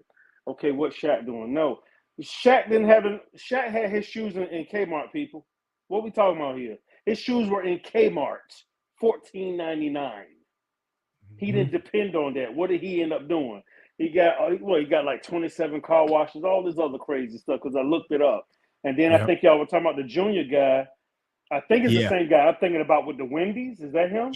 Yeah, he was I think he was the largest sole private owner of Wendy's at one point. 124 Wendy's. Yep. And I had never heard of the guy. I'm like, who was that? But I told myself, I'm telling you guys this. I told myself, and I looked at my wife. I said, but he's living better than everybody else I know. I said, I never heard of him. For $700 million. Bruh. It's like, so what my point is, and that was my only point of coming up. There's a blueprint, people. You cannot tell me there's not a blueprint. We've seen it too long with all of us growing up. What was it, Dr. J a few years ago? They were talking about he broke. I'm like, this dude invented the dunk. Like what? You just sit up here like trying to hold your head. Like, wait a minute. Yep. This the one Jordan said he was trying to get like, and this dude dunking all over the place. And so, it's just like we understand that they didn't understand branding back then and all that. We understand all that. And we all seen with us growing up how Michael Jordan changed that game. But Magic knew and Jordan knew, okay, this NBA money is not going to be enough. I'm going to go with the shoe deal. I'm going to start owning some Burger Kings. Then I'm going to go from Burger Kings to being the guy to sell all the meat to Burger Kings. That's what Magic did. So it's like they have blueprints. We all know that. Now, let me be 100%. I can't speak for y'all, speak for me. I can't say I wouldn't have did the same thing they did when I was young. I can't even lie and sit up here and say that. You know what I'm saying? Because we like the Generation X's or whatever, and it's like you're not too far. Of course, you're a generation from the baby boomers. So going back to what PerryUnlikely said, and the other brother that was up here, he was a football player. I watch a lot of documentaries like you guys, especially when it comes to finances. And Ramit is a beast. Sincere. It's called Live Your Rich Life. And what he talks about pretty much is, what is your rich life? He said, you like bowling? He said, sit money aside just to go bowling. He said, you like doing cruises? Well, just do cruises. He said, everybody makes their rich life off of things that they acquire, not what they love to do. And he said, you can still do that while you have a job, which is true. But like PerryUnlikely was saying, this one football brother, brothers, he was saying, y'all don't know what it's like to have a -0 in my account. And he said the next day, I got $300,000. He said, what am I supposed to do with that? And I sat there and I thought about it. I was like, that's the equivalent of almost like winning the lottery.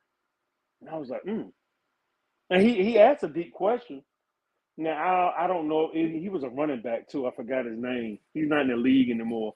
But he was just saying how that changed his life overnight, getting that type of money transferred into his account, going back to what all you guys just said.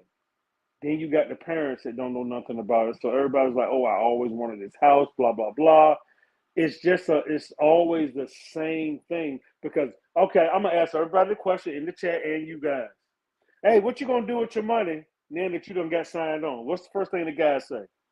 Buy mama a house. I'm Thank buy you. mama a house. Yep. Thank you. And ain't a regular house, is it? Nope, mansion. And you don't even have a place to stay yet. Exactly. It's and the tax thing, that's a whole nother conversation, like you said.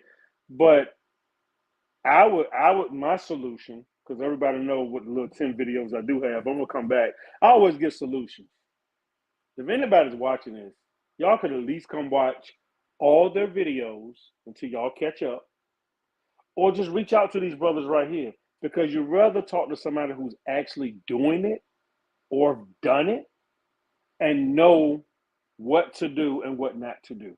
I agree with PerryUnlikely. I agree with Sincere, Intentional Millionaire. You're right. To me, that's the solution. And my wife's like, I want you to go play the lottery. I said, I want you to understand something. I don't play the lottery. I am the lottery. I said, I create my own. I said, but if I did win the lottery, I said, you know where I'm going? She said, where? I said, I'm going straight to Melody Hobson. I'm going straight to George Lucas' wife. I said, we're just going to make a trip. I said, I'm going to a big financial company like hers or somebody and be like, all right, what do I need to do with this money? I said, I'm not doing nothing. But like you guys said, time and time, these guys are young. They're not thinking like that. They're not thinking like that. And Allen Iverson and Joe Smith and Alonzo Mourning, I missed him by 2 years in my school at Indian River. Missed him about 2 or 3 years. Yeah. So, but all those guys are from where me and Intentional Millionaire are from. All of them. One from Chesapeake. That's Alonzo. Joe Smith is from Norfolk, Virginia, and Allen Iverson was from Newport News. Hampton. Hampton. Well, those two areas. Yeah, Hampton. Yeah. And if you go back and look, they used to call him Bubba Chuck because he was bad on the football team too. He was a beast on the football team. They couldn't catch him. I think he ran one time to one of his shoes fell off. I mean, he was just getting it. Yeah. So he had to make a decision here. And luckily, when he did get in that trouble here, who was it? Tim Douglas Wilder was the governor here, the black governor here. He's the one who got him out of jail. He's the one who got Iverson out of jail. When he got in that skating ring incident. Yeah, and he got in that skating ring incident. The governor came. Luckily, he was a brother. Douglas Wilder said, "No, pull him out. He's something." And then I don't know if Tim know about this, but when he was in Georgetown, man, he was getting tickets going from Hampton to Georgetown. He's doing 138 in a Mercedes Benz because he's getting money and already and stuff at Georgetown. So we get to hear the inside stories because we from here. You know what I mean? He was doing 138 miles an hour on I-64, getting it. But he did it. Why? Because he could do it. So when you got these guys, like you said, and Stephen A. Smith brought it up. I don't know if y'all can find it. But he said, Iverson told me, well, he didn't say Iverson. I knew who he was talking about. He said, I had one guy tell me, he went to his friends and said, here's a suitcase. He said, what's this? He said, this is $230,000. We're done. I'm not doing nothing else for you. He said, I'm not doing nothing else for you. So going back to that, Perry get on, Simcia get on, Tim get on, I get on. You expect us to take care of you. It's like, look, it's like Perry said, hey, man, I can show you how to do this. The other problem is with these guys, they want money like it's a slot machine. When these brothers up here teach you something, Rams lose, what's his name? Ramsey or whatever and all them. It's not going to happen overnight. This is a crock pot. This is a crock pot of slow cooking. And I mean, I had to bring this up, and I know, Perry, I would like for you to speak about this because I'm gonna get down because I think it's something that needs to be talked about. I just don't like the way because I got a cousin who has, and he's the vice president of he's the vice president of the bank down in Texas for the government. So me and him talk. He's in town now. Me and him talk all the time. I just don't like the way, man, they really trying to come at you guys that are property owners. It's like, why y'all keep coming out with all these laws? Like, you on the person's side so they can be even lazier not to pay the property person. Now I saw your body language there, Perry. But it's like, it's hard for you guys to tell us to get into it. But I'm like, every time I'm listening to some news, I'm like, well, why y'all doing this? Like, y'all trying to eliminate them? Because, and I'm going to drop down after this and you and Tim can talk about this because it's something I think it needs to be talked about. People got to understand, these big companies like Amazon, they buying up property. They buying up property like way past monopoly level to where the average person can't even really touch it no more. It's crazy.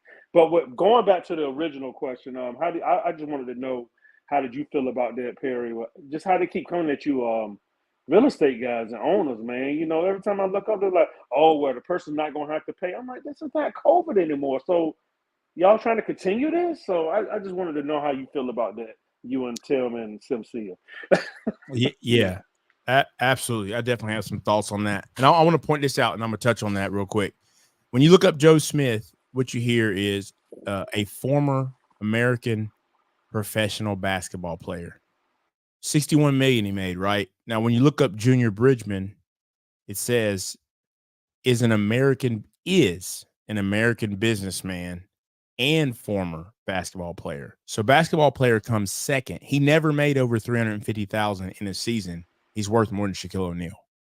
So That's the difference between them. He's worth more than 600 million at this point. And I'm pretty sure he never started either. I think he played 11 or 12 seasons, never started. And I actually did a short on this one time. So that's why I'm very familiar with him. And I've always worked in the restaurant and food and beverage / distribution and transportation industry. So I really have a fascination with that. But that should go to tell you how, he never made over 350,000. So even to make 61 million and be in that position it's just not really acceptable. But I even touched on that earlier. These guys, they go into business. They go into business and they make and they make their money. But to touch on Yeah, that real estate piece is very tough because, it's just crazy how, they rewrite rules and do everything they can. And the crazy thing about it is many of the people obviously that are renting, well, not everyone, but some people that are renting, obviously a good deal of them, they're not going to buy a property. They're not in position to buy a property. So, but yet it's like to villainize the people who own the properties as if, because when you own a property, you still have bills to pay.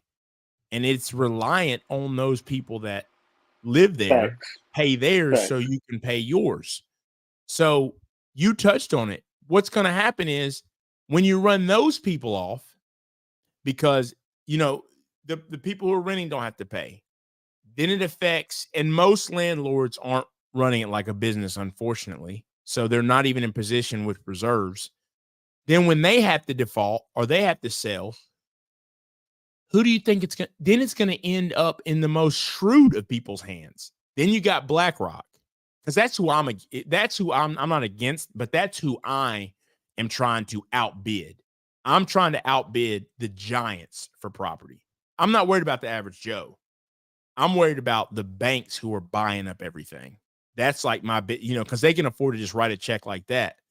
But it's so the renters are really going to drive the properties into those hands. And what do you think the situation is going to be? Because they're the ones with the power. So what do you think the situation is going to be? Like, trust me, if BlackRock owns the property, the government ain't going to tell them, because they're the ones writing the rules.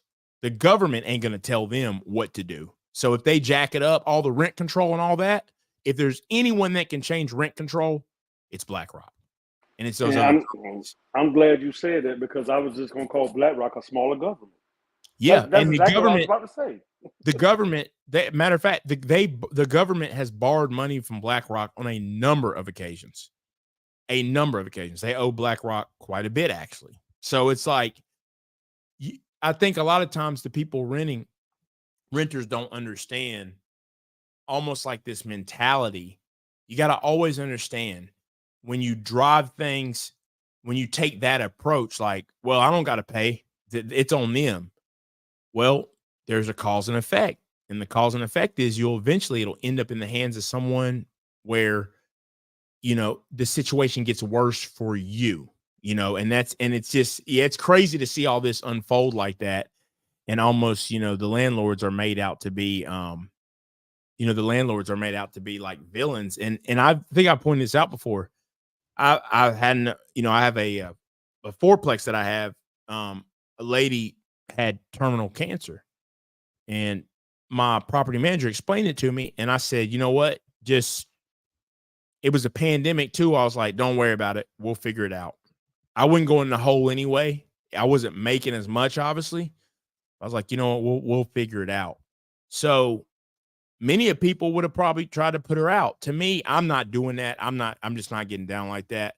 But fortunately, her doctors somehow got together and got something unexpectedly. I got paid for like a year at one time. So it worked out well. But I'm just saying that to say there are people who actually do care and try to do the right thing. But it's just like everybody's made out to be a villain. And I don't think that's the case. Now, there's some real sloppy landlords, though. There's some bad ones. But but to villainize them all and rewrite the rules is just it's unbelievable, and it's getting worse and worse. And that's the thing. All of you guys talking about Jay, and with the Caesar thing, is like it puts a bad taste in everybody's mouth too, for the good ones like you and Cynthia and Tim. That's, to me, that's more of a fight than anything. Like, well, if I went here, and I don't have to say who and what I'm talking about. If I went here, this wouldn't have happened. So going back to what you just said, with the BlackRock situation, I want to ask this next question for you guys. That would make it easier to almost not have a middle class. Would I be wrong for saying that? Because they're gonna be able to do whatever they want to do and charge what they want to charge. You get what I'm saying? Because is y'all three know, y'all touch on it, and I've heard y'all talk about it, but they really, the middle class is pretty much gone, Yep. almost. And I'm also up here to tell people, hey, look, I don't care how old you are. I was in the class with a lady or a male, 67 years old, learning coding. Okay, coding does not care how old you are. You have to move with the times. And I just got finished talking to my cousin at dinner with my mom and my wife. I said, look, 40 is gone. I don't know how many times you guys have said that. If you're in a industrial type business per se, 40 is gone. 40 hours a week for being at a job for 40 years. That's no. We have to move with the times, and you can't be afraid. I mean, some of the classes I'm taking or the things I found for free on the internet through or YouTube through other YouTubers, they can take you from zero to professional in coding, iCloud, and all that stuff. So I try to tell everybody, don't let because certain jobs will have an ageism problem. That's what they call it, ageism. Mm-hmm. They're just not going to hire you because of your age. They're not going to hire our parents. You know what I'm saying? Because Right. of their age. But a lot of companies are flipping, and there's some brothers up there like PerryUnlikely, and the company's like, you know what? But if I hire this baby boomer, at least I know they're coming to work. They're going to come Yep. on time.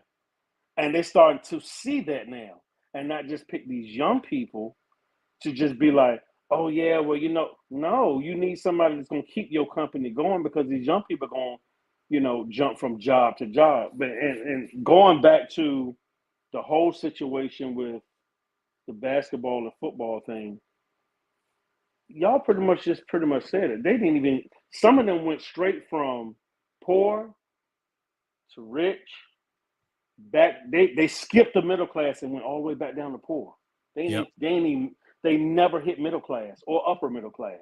That's Yep. a problem. That's a problem, and it's like, you guys are like got bull horns, and it's like y'all either you're trying to hear me or you're not, because at the end of the day, with me also taking psychology, learning things, I just wrote a paper. I had to do a 10-page paper, and I had to do a 3-page paper, 2 different classes. But I found out that most CEOs are narcissists. Thing about narcissists, they never think they need to go to therapy. All of this plays, going back to what you said about Joe Smith on his psyche. Mm-hmm. All of us grew up hearing, talking about oh, you going to the shrink? Oh, you crazy, huh? Well, yeah, I probably am right now. And the other problem with that, when you get into the therapy part of the psyche of it, I don't like the people who say, "Oh yeah, I go to therapy." Oh yeah, but you still acting the same. So don't say you're going to therapy just to make it sound like you got on some Jordans, just to say it's cool. If you're gonna go to therapy, go to therapy. And this is what I tell people, especially men, because that's how I'm gonna come back, rebranding my channel is dealing with men, And the last thing I'll say before I get off, all this comes into play, guys. Anybody that's listening to this now, in the future, all this comes into play. You have to hang around the people that are for you. And unfortunately, a lot of times it's not going to be your family or your friends. It's just not. You're going to have to see them this time of year, Christmas, maybe New Year, maybe funerals. And that's it. Because a lot of people have gone broke helping their family, buying their mama a house, doing this and doing that. People, we got to do better. And these brothers up here, I think y'all do an excellent job of the way you guys break things down. And I just had to come up and say, there's always a blueprint. I appreciate what you guys are doing. The Babylon book, yep, I got that on audio too. Some see it it's not a time you, instead of listening to a song, man, just give yourself 15, 20 minutes. That could change your life in an audio book. Just listen to these brothers, I mean, there's always a blueprint. And going back to before I get off, Robert Kiyosaki, y'all remember what he said in Rich Dad Poor Dad? He said he met the lady, and the lady asked him, "Well, you're rich. Why are you taking a marketing class?" He said, "Because I don't know nothing about marketing, and I want to market my business correctly." So if you don't know something, go learn it for yourself. Going back to what these brothers said, being self-sufficient. So I appreciate you, brothers, man. I'm letting you know I'm gonna still be here listening to you guys. I appreciate you answering my question, PerryUnlikely, and whatever Tim and Cynthia is gonna add to that. I appreciate you, brothers. We Absolutely, man. We appreciate you for appreciate you. tuning in. All right, Absolutely. And I would just say this about the real estate thing. I think that the real estate thing is I don't look at it no different than a job in a sense. Because the job hire people that complain about their system. They knew what it was when they signed up. The job hire people that's good people, great people, do what they supposed to do. Then sometimes they get bad hires. So I equate that the same philosophy for real estate. You get good tenants, you get bad tenants. Every now and then you get a bad rule or not the best rule or law that may be in the favor of the homeowner, the landlord, or it may be in favor of the tenant. I just think it just goes through cycles and you just got to kind of weather through the cycles. Because I will say the one thing that has been constant across the board is how do you handle the taxes when you are a landlord? That don't change too much. And most of the time, the tweaks that it does work, still work most of the time in the favor of the landlord. So that's just my little caveat to add to that. But I think Perry covered that very well. So Yeah, I don't have nothing to add to that. You guys both covered it.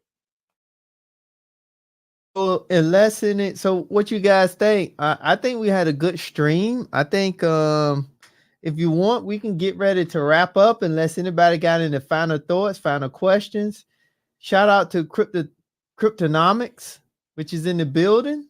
Salute, sir. We also have Miss Lash's Journey in the building. Salute and welcome. So if you got any additional questions, please share them in the chat or you want to come up. You want to come up, definitely come up. If not, we'll go through and get ready to wrap up. I mean, it could be anyone, honestly, and it could be a number of different scenarios or situations that took place. But yeah, it's unfortunate, man. And maybe we look at it as him falling, and maybe his wife looks at it as a reversion of the circumstances. But needless to say, who wants to be able to say that $60 million was earned over the course of their career and their wife resorted to doing the thing that they were doing before you were even you met, like now she feels like she's carrying the both of you. And maybe this is part of the narrative till, in sickness and in health, for richer or for poor. And this might be just a for poor stage right now. Needless to say that, this is not a personal attack on their relationship and their dynamic. It's just a situation where we can really observe, hey, just because you have it today doesn't mean you'll have it tomorrow. And you should be nursing and guarding your income today in order for you to have something going on into the future. Because these institutions don't really care whether it be MBA or your company or what have you. It's really, really important for us to really be good stewards of our own money and not put that on anyone else.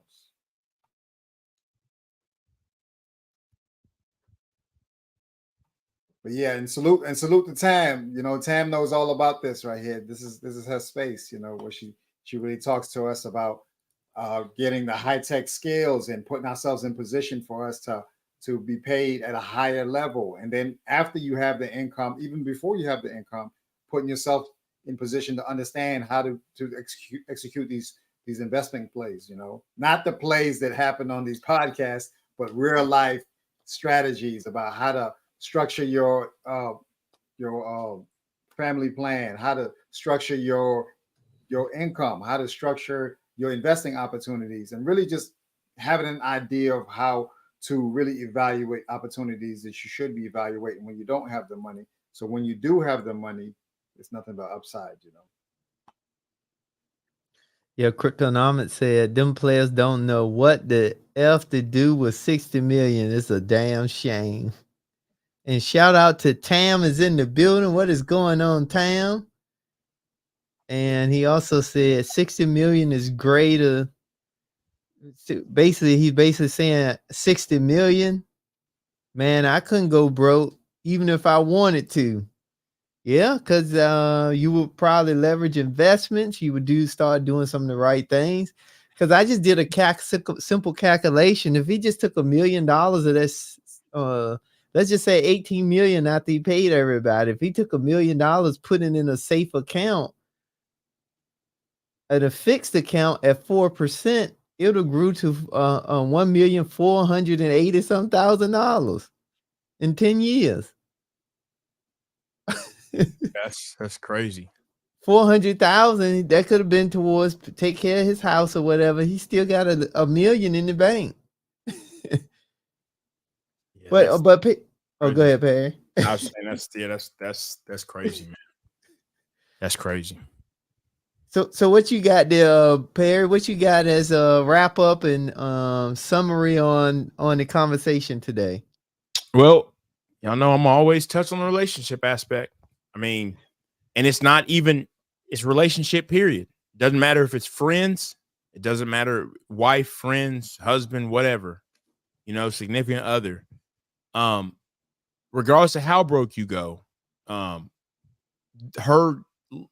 doing this because of the money situation leads to who he chose in the first place. You wouldn't think the average person, right? We already know the average person doesn't just hop on OnlyFans because their significant other goes broke. That's still not normal, even in today's world. So some of that is just some of that piece of it, and the embarrassment could have been probably salvaged up front, but he made the choice he made. But also to that, if she signed up for something for him to make a certain amount, or that he was worth a certain amount or whatever, and a certain lifestyle, the question is going to be asked, what are you doing now to get back to that? And the answer can't just be nothing. That's going to lead to problems as well. But ultimately, this whole thing I spoke on it earlier really comes down to a lot of these professional athletes never knew what to do in the first place. They never knew how to handle money to begin with. And that's where the heart of this problem comes from. But when it comes to finances, you eventually, you're going to have to go down the rabbit hole yourself, or these types of things are going to happen to you. You got to learn the hard way. I had to learn the hard way. I've made mistakes and stuff like that, but other than reading books and putting it into practice, even the real estate I had to purchase. I had to go out and purchase. I had to learn some things. I remember the first time I was gonna get a property under contract. I freaked out and backed out of it. Well, that taught me, because right after, the realtor was like, hey, with the contingency, you can back out. So make the offer. You don't have to worry about that. Boom. Now I know. And the next time I made an offer and I purchased something. So then, I worked my way up. So it's just things like that. You got to learn the hard way, but this is unfortunate. And, we're going to keep on seeing this happen. And the sad thing about this is as busy as these guys stay working on their body, trying to perfect their craft, there should be no reason you can run out of a couple million because you're so busy. So it doesn't make any sense. It doesn't add up, but this will keep on happening until this stuff is getting taught earlier and earlier at a younger age. So, this is sad, but, we will see this again. A good conversation as always. Yeah, and I'm gonna wrap up with this. I think you and Sim covered everything. I would say that I just think this is just a good example of, for us, that's not like a Joe Smith, that's not like a Allen Iverson. I think the key thing we just got to always remember is we got to have a plan. We have to have a strategy. Spending is not a strategy. Making the money is not a strategy. It's part of it. It's just like having an equation saying 1 + 1 = 2. You got 1. You don't have the other 1, but you got 2. It doesn't complete the formula. And I think too many times we so focus on the number 2, but we forget we need 1 and 1. And I think that's the key we got to all identify with, because some of you all, you may not get your windfall of 61 million. You may not, but let's just say you get a $50,000 windfall, $100,000 windfall. My question to you is, what are you going to do to take and grow that money? Or at least 5 years from now or a year from now, are you still going to be able to put your hands on some of that money? And if the answer is no, then that means that you didn't have a strategy. If the answer is yes, that means that you probably took the money and you put it in an asset, and then the asset grow, and now you have more money than what you started out with. So with that being said, I just think we just got to make sure that we identify with making sure that we don't fall victim to that situation, and that we, one, don't live above our means, stay below our means. Two, have a strategy for every dollar that comes in. And then three, execute on that strategy, and then think about the long-term effects of you making a bad decision right now today. So with that being said, that's all I have. I definitely want to give a shout out to everyone that showed up and shared the conversation today. Definitely want to give a shout out to the Finance Bros. Definitely want to give a shout out to Professor Black Ops and Bernard S. for coming up and just sharing some more insight, asking some questions. So for everyone that joined, thank you. Have a great weekend. Make sure you didn't spend too much money on Black Friday. If not, save yourself $1 because it's $1 more than what you had. So with that being said, thank you all. This is Tim, also known as the Intentional Millionaire. This is also Sim Saya. You can definitely check his channel out down in the description. And also PerryUnlikely. Check his channel out down in the description. Catch you all on the next video. Peace and have a good night.